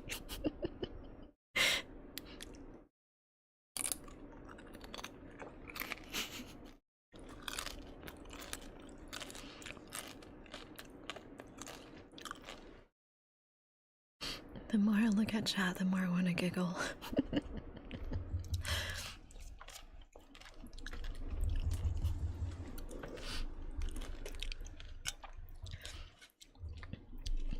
So the intro of the movie was really dark. She escaped the room she was locked up in, and the whole cast was searching for her. All the butlers and maids were looking for the lady of the house. Oh, wise one, should I sleep or continue to mess up my sleep schedule? Why not listen to my voice and fall asleep? Welcome into our mess. But please continue to blow us away, although I don't mean that literally. Wow. How dare you, Lemon. But yeah, in the opening scene, the lady of the house is completely desperate to get out of there, and she ends up hanging herself in the intro scene and just cuts out like that, and you don't know what drove her to madness. And then you just get pulled back into the modern world where this normal young woman is working at a catering service, and you learn that she's an orphan, that she doesn't have Lemon, stop. Oh, you're gonna make me laugh again. So this woman is absolutely regular. She's working that catering job, and she's an orphan. She recently lost her mother, and she's just longing for that love and connection again. I'm going in Evie. Maybe I took too much blood from you. Or maybe it was more accurate Chomper, like Lord said. Giving Chomper from BBC a run for its money. Maybe they I haven't played Plants vs. Zombies in years. That game was iconic.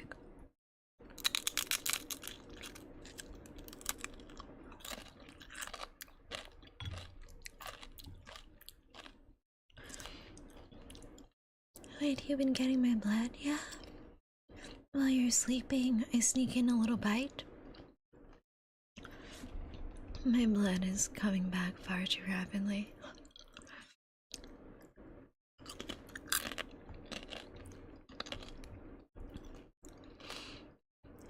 PvZ2 was fun until it wasn't, yeah. They put in too many microtransactions, it was hell. 75% only, not enough, yeah. Without me noticing?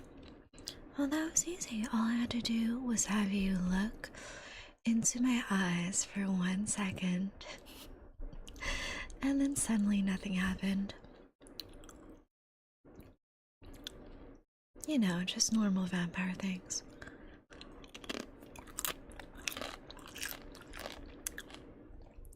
I'm just a goth vampire. doing goth vampire things, like hypnotizing my juice boxes and watching dark gothic horror films.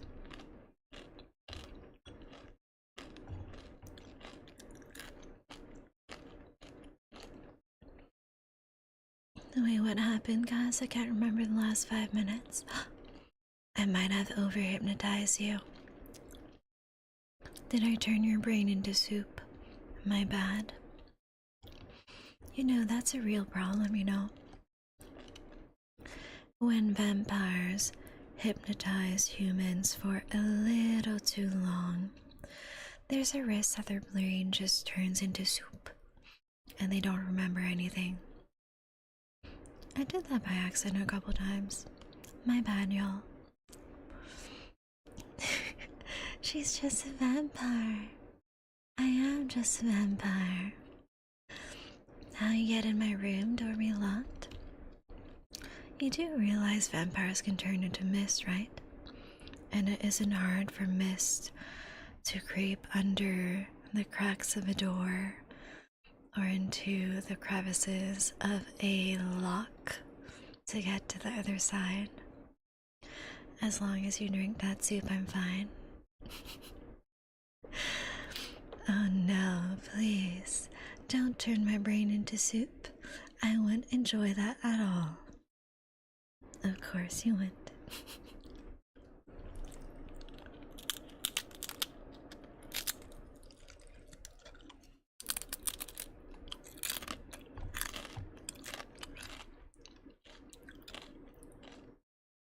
Dang it, I gotta put more security. Why would you trying to keep me out? Hi, Morky Mark, welcome back. How are you today?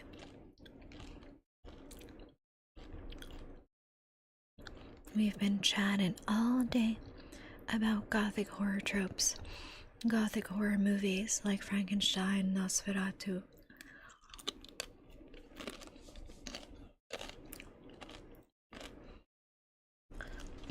Wait till Saya realizes my brain was already pretty soupy ages ago. Oh no. Oh, welcome in.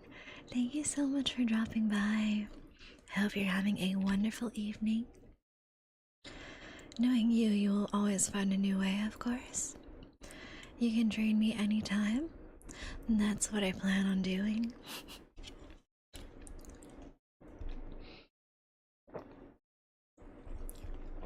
So, back to our gothic horror chats. The Twitter do be twittering, yes it do be. Nightmares, welcome back. How are you? No point of putting it, of course. I'll always find a way to my sweet juice boxes. Thank you for your daily sip, Morky. Always appreciate it. Oh great, she's using seawater. She splashed around in for her drinks now.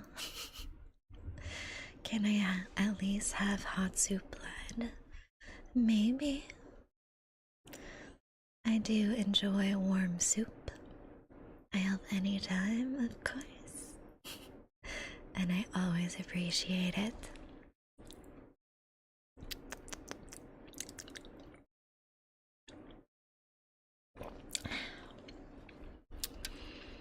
This blood orange soda is so good.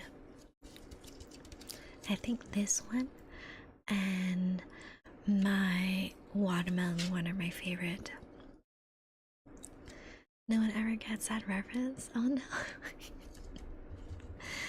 I'm cold. Oh no, Gumi. It'd be so unfortunate if your local vampire cuddled with you and drank all your blood. You know, just normal vampire things.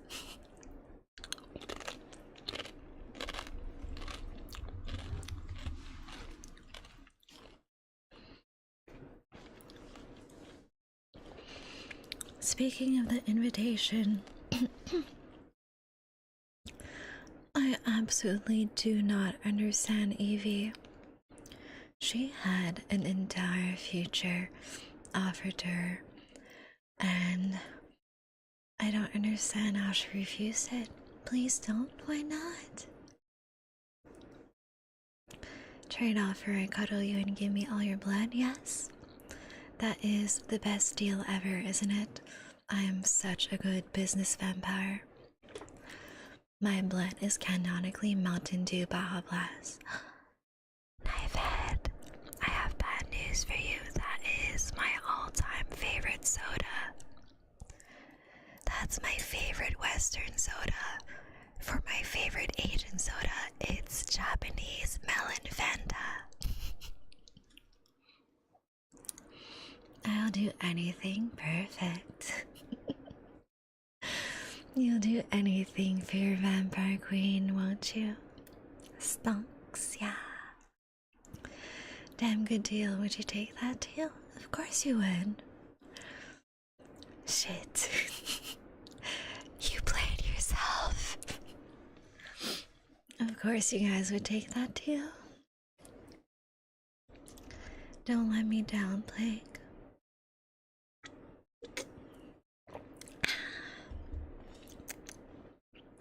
So you know how Evie was the heroine of the invitation, and she's living in this old ass apartment in New York, and she can't afford rent.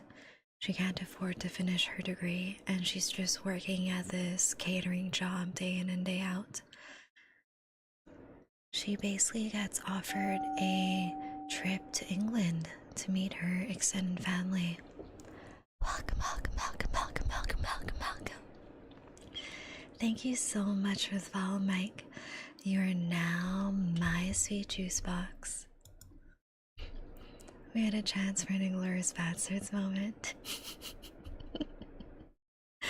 That was a close one. Almost. The stars almost aligned. So yeah, Evie basically got a free trip to the UK, an invitation to this regal wedding in a gorgeous estate, and she meets the lord of the house. That is this absolutely drop-dead gorgeous young man, and he is clearly into her. It just so happens that he was a vampire and he had 2 other wives, and he needed her as the 3rd wife to attain ultimate power, because turns out the lady at the beginning of the movie was his 3rd wife, but now that she was gone, he needed a replacement for that 3rd bloodline. I don't feel that he was, though. He only started being violent after she was fighting back. I will do anything fully. Of course. Hi, Gary. Welcome in. How are you today? Thank you for your daily sip, Rod. Honestly, if I was in Evie's place, I would have taken that deal. That beautiful house and all the parties and the food and the dresses. Do you think so? I think she was just sick of feeding on the help. I didn't get the impression that it was because of him specifically. One thing about the UK is we have a lot of good goth buildings featuring it. That is perfect. You're getting warmer. Shall I take a sip to verify your temperature?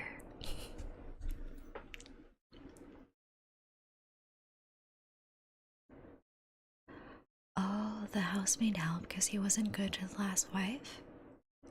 Really? Why was he so...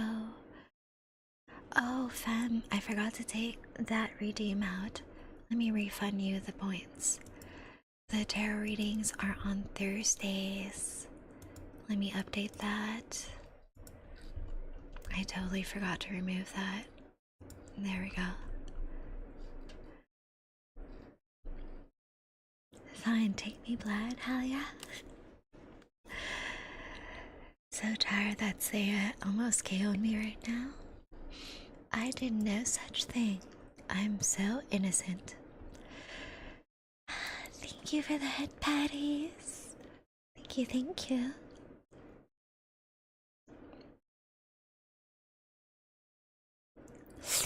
Thank you for your daily sip, Mikal. Welcome back. And Verse, you want another bite, don't you? You are so needy for me, aren't you?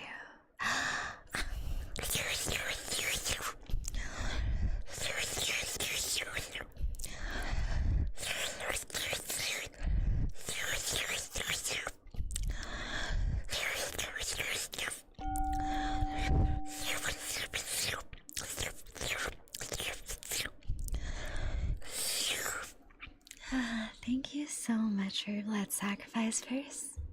Always appreciate it. Thank you for your daily sip, gamer. Thank you for your daily sip, turtle. Always appreciate it. And welcome, welcome, welcome, welcome, welcome, welcome, welcome, welcome. Thank you so much for the follow, Ender Prime. You are now my sweet juice box. Back to the gacha mines with me. Good luck, nice, and thank you for the lurkies. You guys are getting so sleepy, aren't you? And maybe a little needy. Just a bit. Hi, good night. Hi, hi. How are you doing? Blood will be safe. The baby is safe. Cat wearing a taken bath. Oh no, that's so sad. I'm so sorry, Carrie. Bloodless eeping.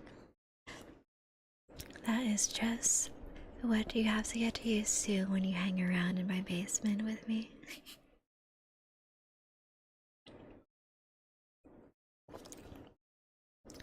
Free blood on the ground, yes.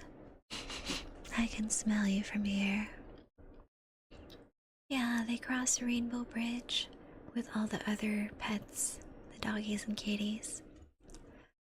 I was totally sleepy, but I can't stop chuckling. That bird didn't happen. Is there room in the basement? Of course. I always have room for all my juice boxes in my basement. Y'all have AC and a PS5 and internet and a TV. What more could you want? And occasionally I drop by. Nope, fresh out. What do you mean, Rod? There's so much room. Asterix, welcome in. How are you?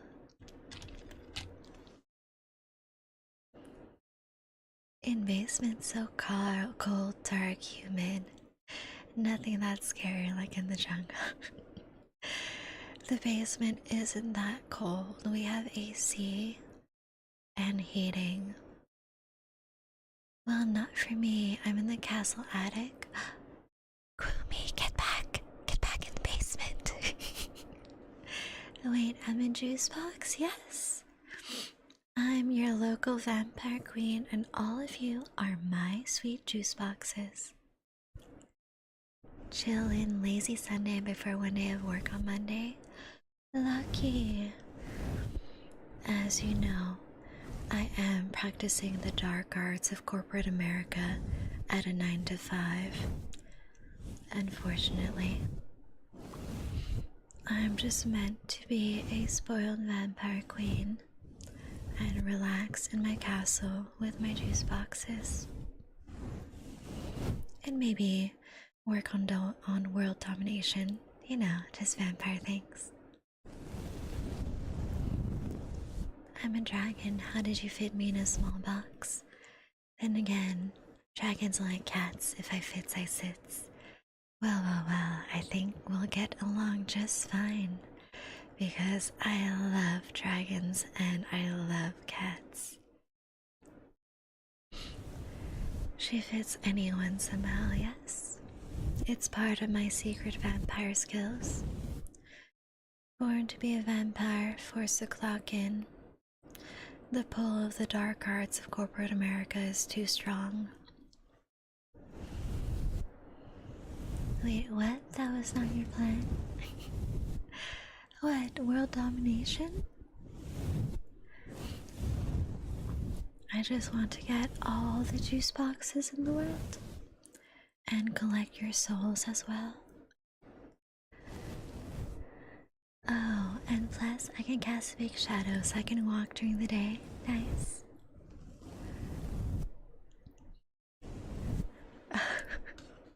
I so rarely look at my YouTube. I'll take a look after stream. Your plan was to steal Alma's for blood? Yes. You are my juice box, aren't you? And for your souls. I love how beautiful human souls shine in the dark. My soul will be with me forever, you won't get it? But you're already in my basement, aren't you? Haven't you already surrendered to me?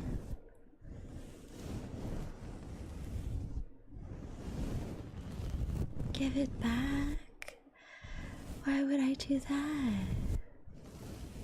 It's all mine. Thank you for your daily sip, Shadowfed. Welcome back. You're a cartoonishly large juice box. That is perfect. I'm in your attic. I don't know how I got here. Get back in the basement, where you belong. Don't make me ask you twice. You won't like it if I get serious and take you back to the basement myself. I belong to the forest. We do have a nice forest behind the castle grounds.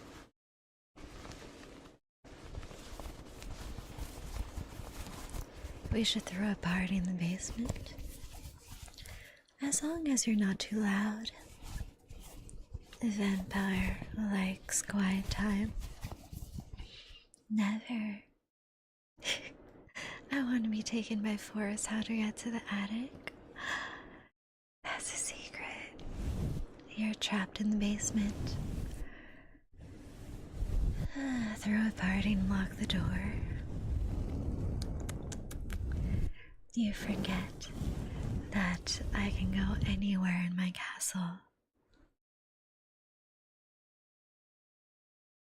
I belong with this. Let here that I pulled down by accident and release all souls. How dare you? All those souls are mine. I'll get them back.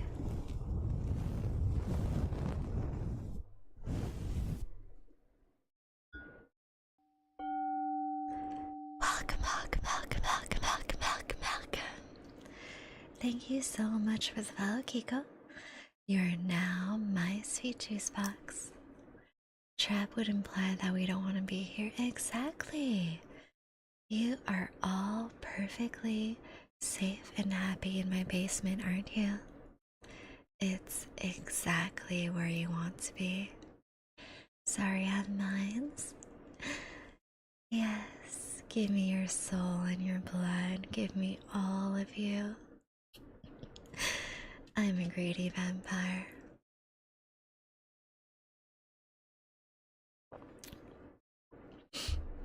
Can you crawl out to catch food? Why would you do that? Humans don't need food, you only need internet and a PS5, right? I'm not even chained up, I'm just chilling in the basement. Do you want to be chained up? I can arrange that.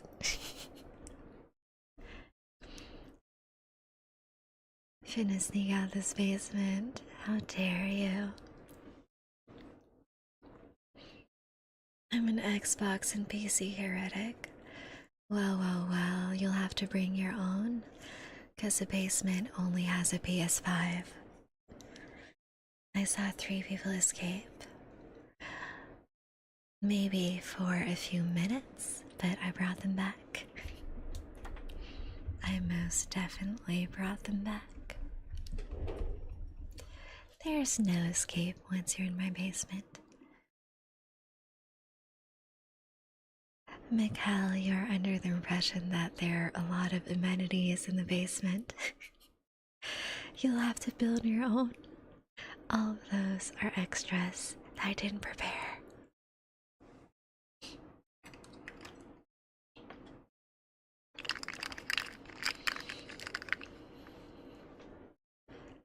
There are 2 types of juice boxes. Those that want to escape for freedom, those who want to escape to be dragged back. Which one are you, Lemon? They've been gone for hours. They'll be back. Have you got cages down there? Of course. Where else would your girl keep cages and all the nice medieval accessories? Joke's on you, I somehow have beacon for 500 kgs. Wait, it's a confetti bomb.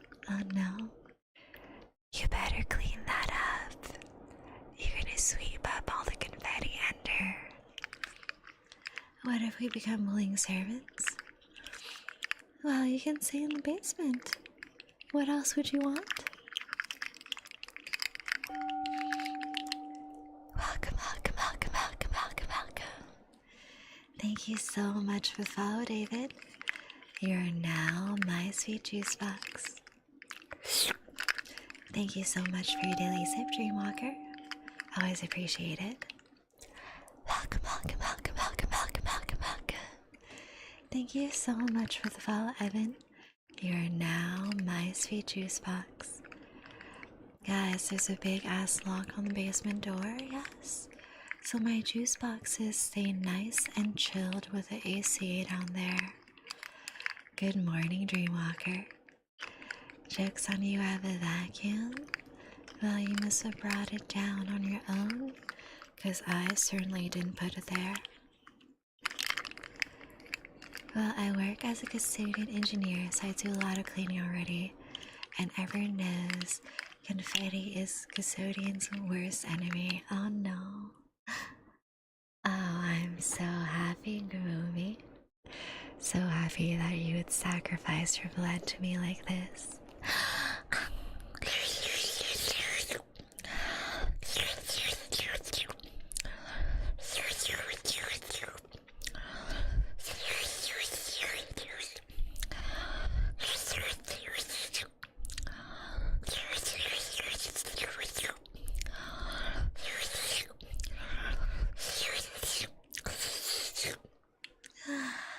Thank you so much for your blood sacrifice, Goomy. Always appreciate it. Could I have some outdoor time? Now, why in the world would you want that? You have a couple of windows in the basement. Isn't that enough for you? Hey, I'm a soul. I didn't take that much blood, did I? Lemon, you are such a good boy. Always my good boy, Lemon. Such a good boy for me. Lemon, you are such a good boy.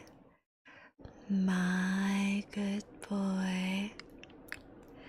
You are such a good boy for me, Lemon. Always my good boy.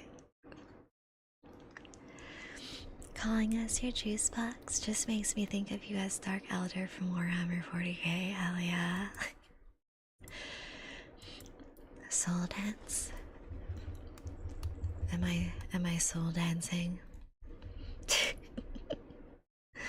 The windows and places are hard to reach and I can't see where I would like not to go. You only need a little bit of sunlight. You don't need much more than that now, don't you? And welcome back. How are you tonight? Something dancing, yeah.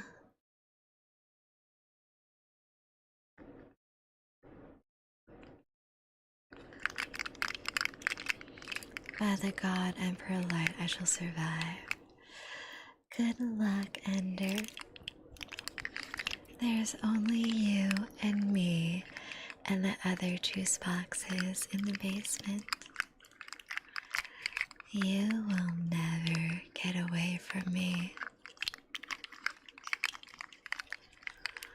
Was watching a Smash tournament and I got EP. Did I do that?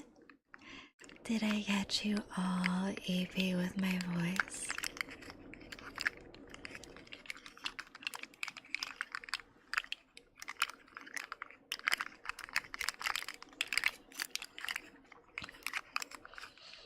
So yeah, watching the invitation today, I really would have taken the deal. It seemed like a pretty good trade-off. Eternal life, a mansion, endless funds, banquets, and beautiful clothing. And the family seems nice.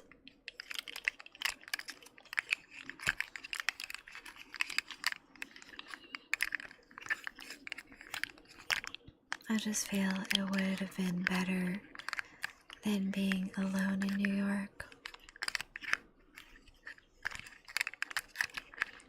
I might be able to escape with premium juice box supply distraction. Maybe temporarily, but I'll get you under. Welcome. Thank you so much for the follow, Lena. You're now my sweet juice box. Wait, do I still have to pay taxes while in your basement as a juice box? Well, of course. You're paying for the castle taxes, aren't you? You aren't living here for free now. Of course, you have to pay the property taxes. The IRS sounds as eternal as I am. What are you playing with? Take a guess. Maybe I'm playing with the bones of my enemies. Maybe not.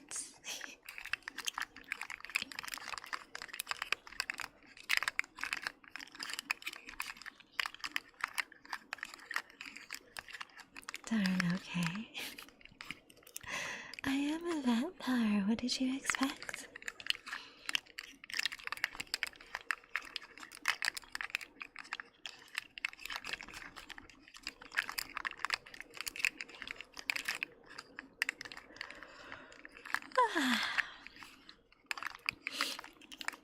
I'm one EP girl. I'm just thinking of all the dark gothic horror romances I've been living rent-free in my mind. Sounding like Joker in the older Batman cartoon, where he fights Batman like a madman but won't fight the IRS taxman. Yes, that is me. Welcome. Thank you so much for the follow, good boy Hantengu. You are my 1,500th follower. Welcome to being my juice box. Sounds like you're playing with Mega Blocks. Oh, you're getting kind of close.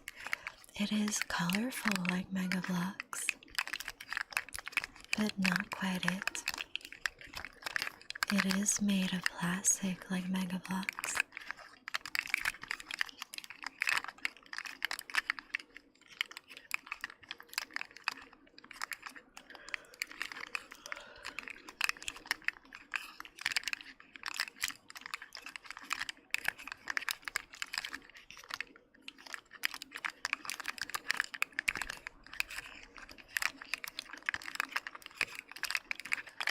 I just really like playing with this because visually it's very satisfying as well.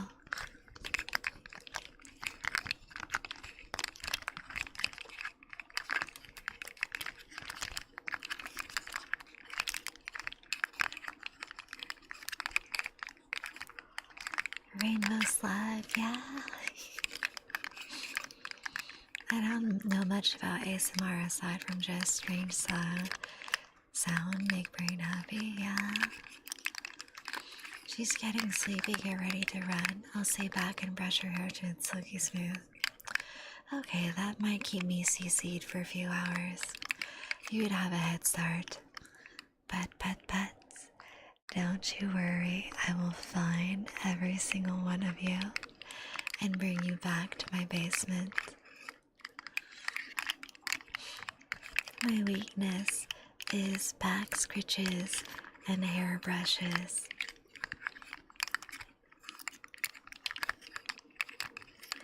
My main weaknesses are gentle air blowing or coconut.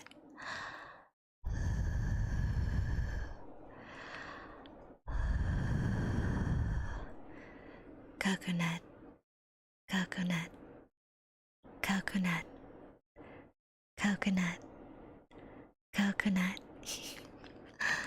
Trunks, what are you doing behind that tree? You're not hiding from me, are you?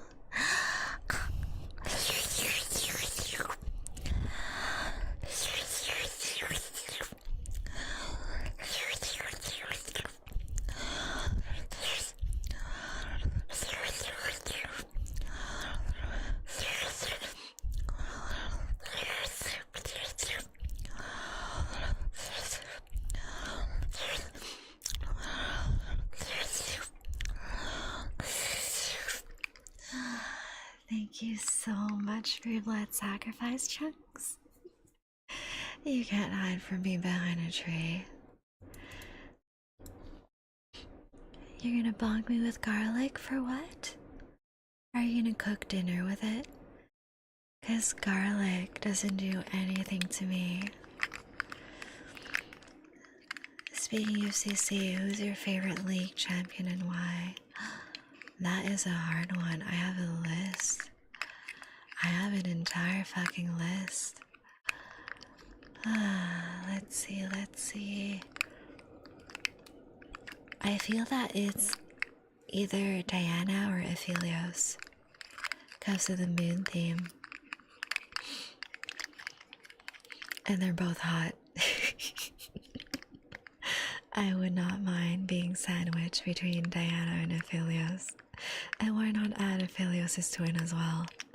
For funsies.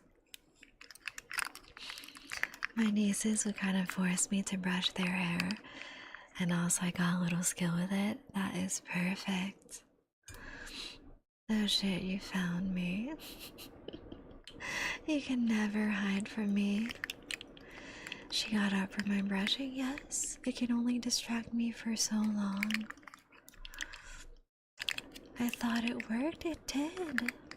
It got me distracted for a little while. I had a feeling there was another reason. What can I say? I like hot people. Diana and Aphelios are both my types. We talking about League of Legends? Yes, we are. And of course, my favorites are Diana and Aphelios because of the moon and because they're absolutely drop dead gorgeous. And I totally would.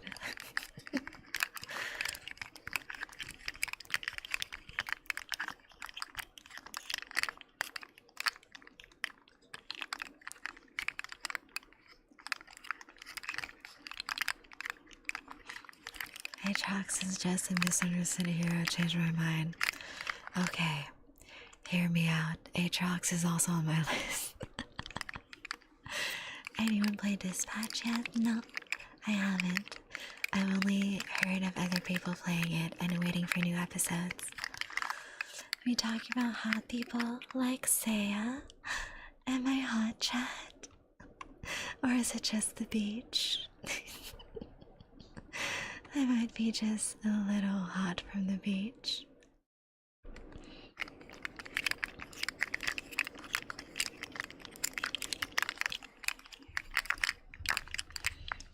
I'm so sad that League of Legends is such a frustrating game because honestly, I had so much fun playing back in the day with my friends, but the game progressively got more and more frustrating and toxic. You are a filthy Teemo main? Oh god. That is terrible. I will not confirm or deny anything for fear of being judged by my ancestors. Lemon, I can read your mind.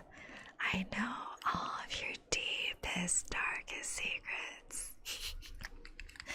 Welcome back, Wolf. How are you? Let me get some stretch.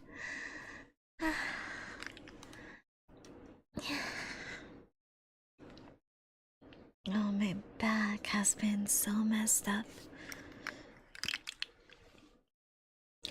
You watched the Chainsaw Man movie? How was it? My friends that saw the movie really enjoyed it. I'm pretty sure ancestors are down here in the basement as juice boxes, so they know, yeah. MOBAs are 10 times more fun with friends, yeah. League is not a game to play by yourself, it's just so rage-inducing. Did your back crack? Did it? Wait, let me stretch again. Maybe it did crack. I don't know if you guys can, like, hear the cracking. Like, I definitely feel it cracking a little bit, but I don't think I heard my spine crack. Speaking of that, I gotta check. I heard something. Was it my spine? Who knows?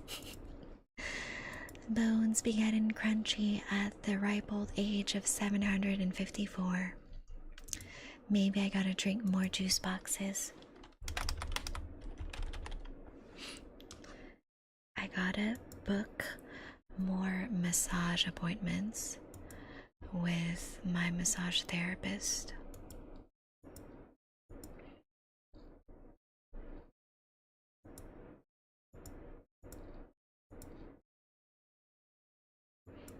Let me see how much budget I have left for massages this year. Let me do a quick little check so I don't forget.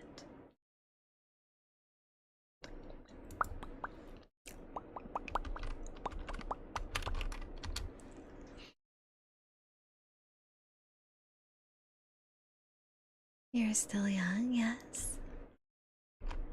Oh, I accidentally popped all my all my redeems, putting in my password for my massage service. Let's see.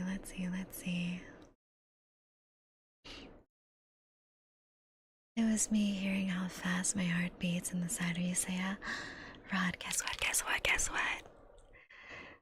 I'm hoping that my 3DO arrives by the end of the month, and by December I'll have it set up and we can do heartbeats. Once you reach your millions, then we enter MILF territory. Fuck yeah. Speaking of massages, I remember the only time I got one I KO'd under 5 minutes. That's me. That's me when I get tattooed. I fall asleep so fast. For massages though, I tend to drift in and out of sleep. What do you mean, huh? I fall asleep when I get tattooed. It's just so relaxing. I genuinely find it extremely relaxing. Once that 3D arrives, chat is so cooked. Yeah. I don't know when it's coming though, because the website said there would be delays due to the holidays. And I did not see any I didn't see any, what's it called? I didn't see any shipping date. I wish I could sleep while being tattooed. That shouldn't hurt. I don't care what anyone says. The only place that really hurt me was my lower back. Everywhere else was very relaxing, and my tattoo artist was laughing because he could tell when I was asleep because I would randomly twitch a little bit. Thank you for your daily sip, Riley. Welcome back. Hello, my first favorite vampire. Why, hello there, Riley. If I'm cooked now, then I'll be burnt to crisp when that 3D arrives. Of course, all according to my plan. Speaking of delays, GTA 6 got delayed again. Yeah, I saw. Maybe one day we'll be able to play it. I think I'm gonna go to bed myself. I'm starting to fall asleep here myself. Go to sleep, Bender. And don't you worry when I come around and take a bite out of your neck. I hope I'll see you tomorrow as well. We are streaming some more ASMR at 10 p.m. EST. So Ender, can't wait to see you there. The legs are genuinely dreadful. I honestly don't plan to get my legs tattooed.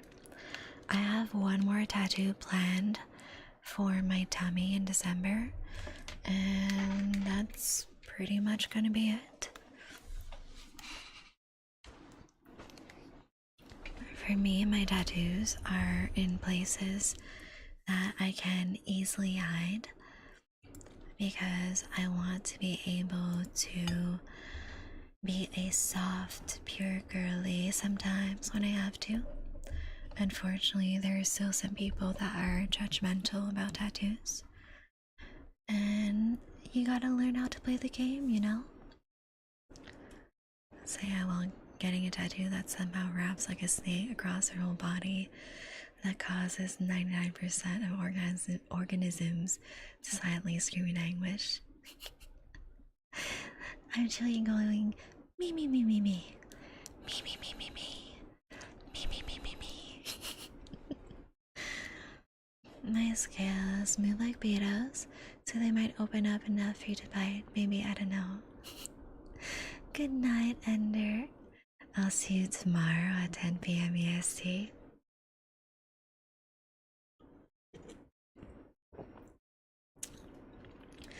Mine can be hidden if I cover my whole body. Not me. I just need to cover my back and my ribs.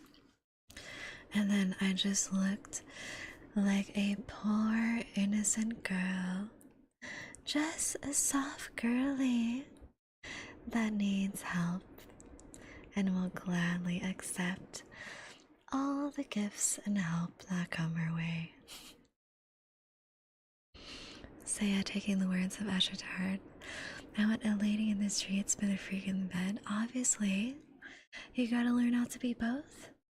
Learn how to play the game to your advantage and use all the tools you have. Don't hate the player, hate the game. Because at the end of the day, there are still some people judging body art and who will judge you from your appearance. Nah, I like scarring old people. There are some times where it's to my advantage to hide my tattoos. A soft girly that needs help, specifically from someone's neck, and say his teeth I can't talk. Specifically need help the most. Yes, they do. My teeth are just begging for something to sink into, for a certain someone's neck. Unfortunately, I like both the player and the game. Oh my. How fortunate for you then.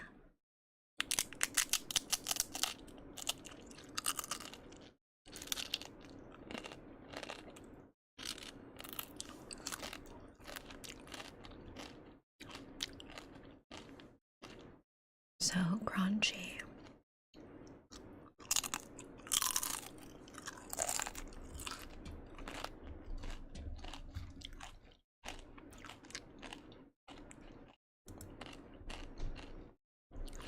I go sit in the corner and reflect on my thoughts now. Your thoughts about your favorite vampire queen.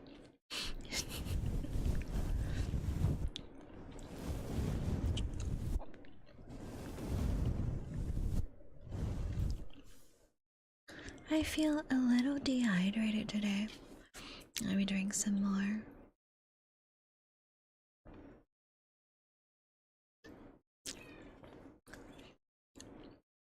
Note to self. Using a lot of words starting with letter S, such as snake, soon, summer, slated, superb, stunt, staple, will leave her in a state of temporary vocal paralysis.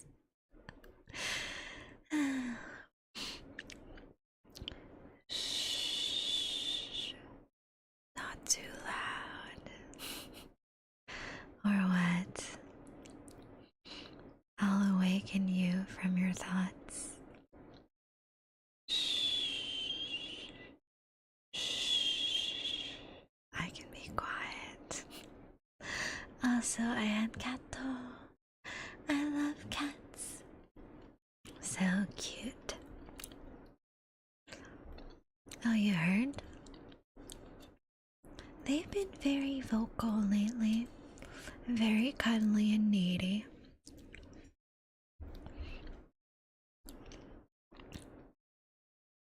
I think they're just in a cuddlier mood the more they age. Or else bonk.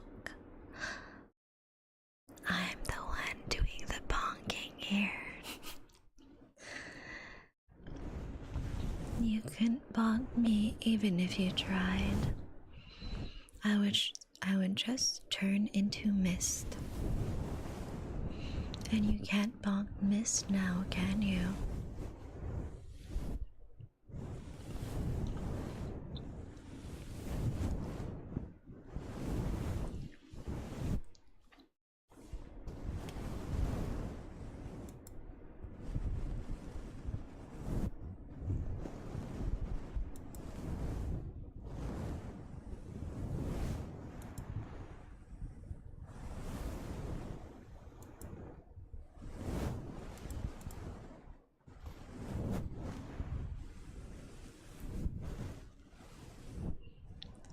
That's why we invented fans. But I would just pass through the blades of the fan and nothing would happen.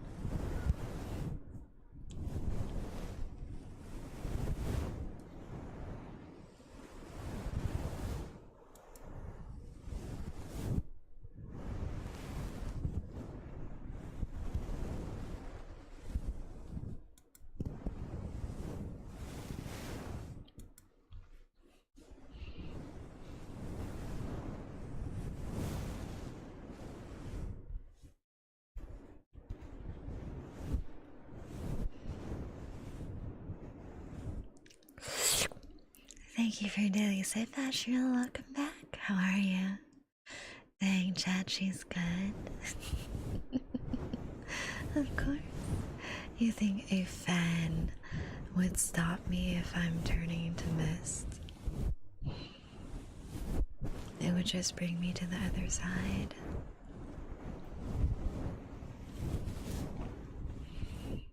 You know, speaking of the duality of gothic films, there's also the duality that is plaguing my timeline.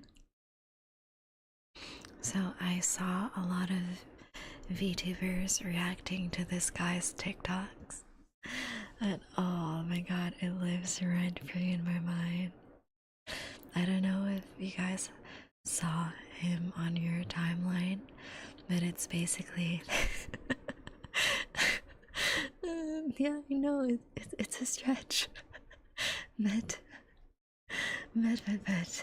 that's where my mind went to. Hello, Tayo, welcome in. How are you? So a lot of VTubers have been reacting to this guy's TikToks, and he's basically a Japanese dude living in Canada teaching Japanese Canadian slang, and it's so messed up. It's so funny. The only way to resist a vampire is to become strapped with everything holy. that doesn't do anything. Have you seen my jewelry? Look at my jewelry. I'm not afraid of Jesus. Hello, CJ. Hi, Tayo. The little wave is so cute. Yes, the Toronto Japanese. Konnichiwa, Gwan Mina Slimes. It makes me laugh so much. On Kami-sama.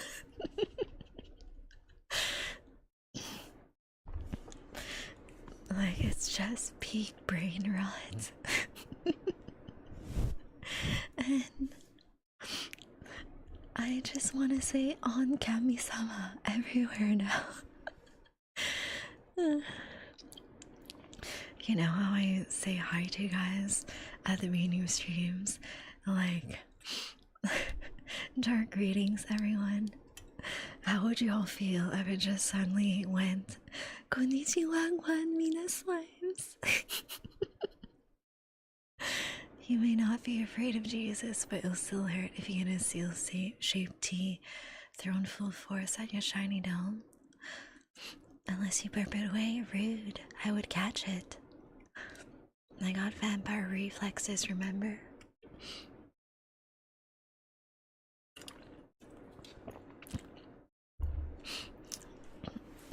And not gonna lie, I find it kind of cute how that Toronto guys just talks about like random shit on the phone and adds the slang in. Like, are you bringing any catties? And I'm like, oh my god, that is so cheesy but hilarious. I might just start calling my friends and go moshi moshi. I'm infected with the Japanese brain rot, guys. I can't. It's so stupid.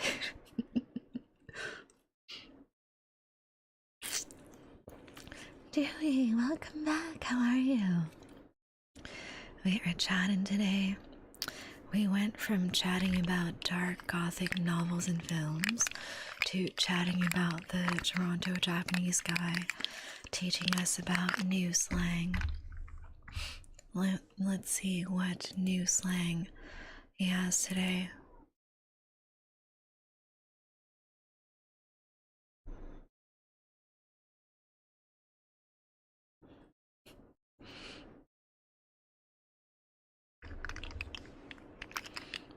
What the heck is a Gerbert?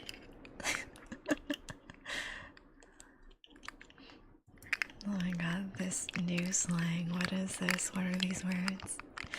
Hi, Saya. I hope you're keeping one and cozy, of course.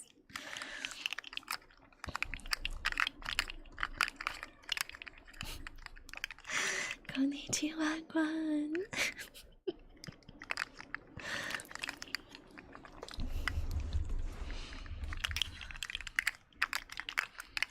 Let me try and find that dude on TikTok. I want to look at his stuff. Thank you for the lurkies, Lemon.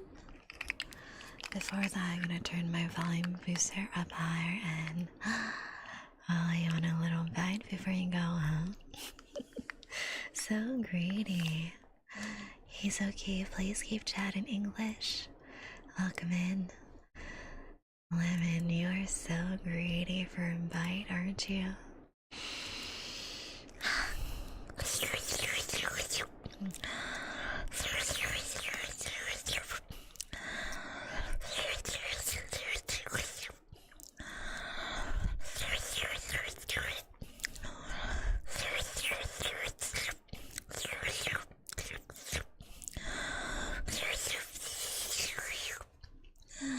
Thank you so much for your blood sacrifice, Lemon.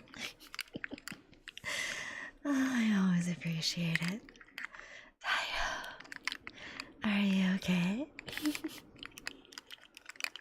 Are you okay? Maybe I should do cursed Japanese as well. Let's see. If I search Toronto Japanese, would I find the dude? That's a good 7 extra Daijoke. Okay, let's see, let's see. Let's see what freaking things he's got.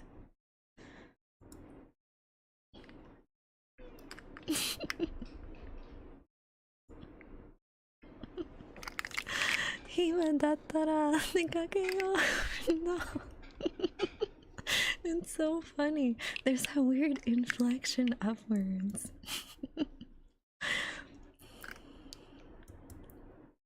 All the curse language mixing, yeah.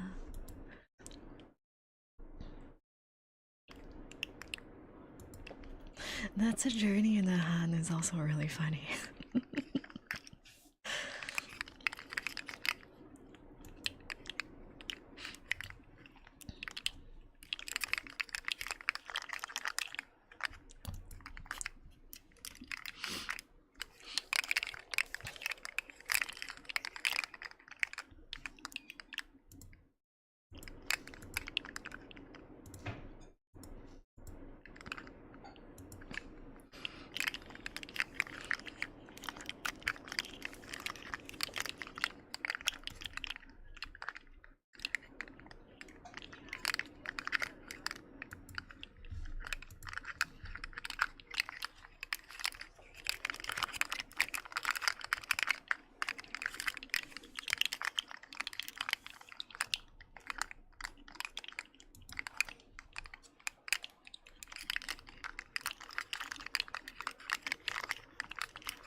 I'm sinking deeper into the pit of the Toronto Japanese slang.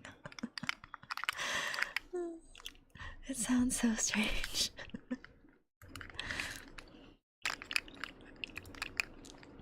Oh, I love the Saya Sparkles emote look. It's me right now.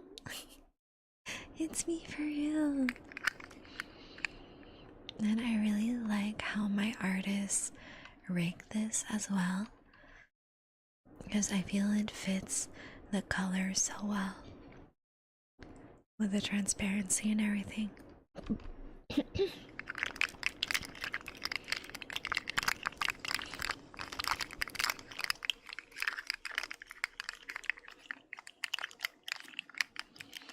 So, guys, I think in 2 weeks I want to do another movie watch along, and I'm kind of thinking about what movie we can watch. I was thinking another dark gothic movie.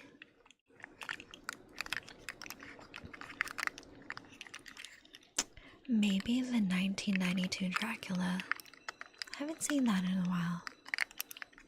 And if y'all have seen my Discord status, you guys know it's been on my mind. Or maybe something like Phantom the Opera. Who knows? We got time to think about it. I might also do a poll with like 4 or 5 different movies that I enjoy or that I've been meaning to see that are in the gothic horror realm, and we can vote on what we want to see. Because yeah, the holidays are going to be quite busy, but I do want to spend more time with you guys and more hangouts. So this month, instead of 1 community night, we'll do 2. And for December, there's going to be my birthday event, so that will take up quite a bit of time as well. And hopefully we hit the goals for my birthday event so we can organize a lot of fun stuff before Christmas rolls around. Because I know for sure from the 24th till January 3rd, I'm visiting family. So it's gonna be quite a long time without your local vampire queen. I hope you guys won't miss me too much during the holidays. I'm just gone a couple days, I think 4 days, for Thanksgiving to visit family. And then for Christmas, it's a whole event. lots of extended family visiting, and it's just a big celebration. And I'm very excited because I made my Christmas wish list today. Basically, it's that Slytherin, what's it called? Fountain pen, and the matching Slytherin ink that is silver and green with silver glitter. Sam, welcome in. You're definitely not late. So there's that, and I put some jewelry as well on my wish list. If you look at my earrings here, the earrings I put on my wish list are very similar, but there are 2 more crosses instead of the chain part. So it's gonna be very gothic, very romantic. Been too busy to come by? Oh no. I hope you get a little bit of downtime to relax, Sam. It's always a pleasure to see you around. Fountain pens are so lovely. Stationaries bring joy. Yes, I love them. I have one really fancy fountain pen at the moment, and I'm using it with this indigo violet ink that shifts when you tilt the paper, and there's glitter in it, and their glitter is this mix of indigo and gold specks that is so lovely. Welcome, welcome, welcome, welcome, welcome, welcome, welcome. Thank you so much, Len. You are now my sweet juice box. Gotta come back more often to make sure you haven't already taken over the entire world. I'm working on it. We're already at over 1,500 juice boxes. One set at a time. I'm collecting juice boxes and souls and working on world domination. Just every vampire's dream, you know. You wouldn't deny me my dreams now, would you?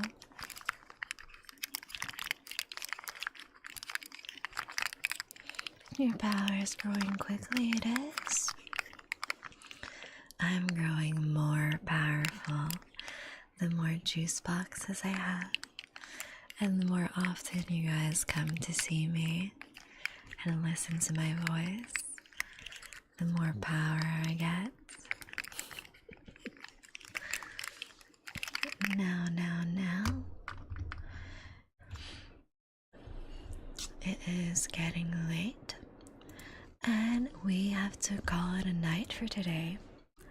Let me drop my socials where you guys can chat with me in Discord and see my spicy stuff on Twitter, and we shall raid out. The next stream is tomorrow at 10 p.m. EST. We'll be doing some more ASMR. So while I pick someone out to raid, here is our raid message. And let's see, are any of my ASMR mutes? Oh, okay. Let's raid Paige. She is such a sweetheart. So if you guys could tell her that say I sent you, it'd be very appreciated. See y'all tomorrow at 10 p.m. EST. Love you all, my sweet juice boxes.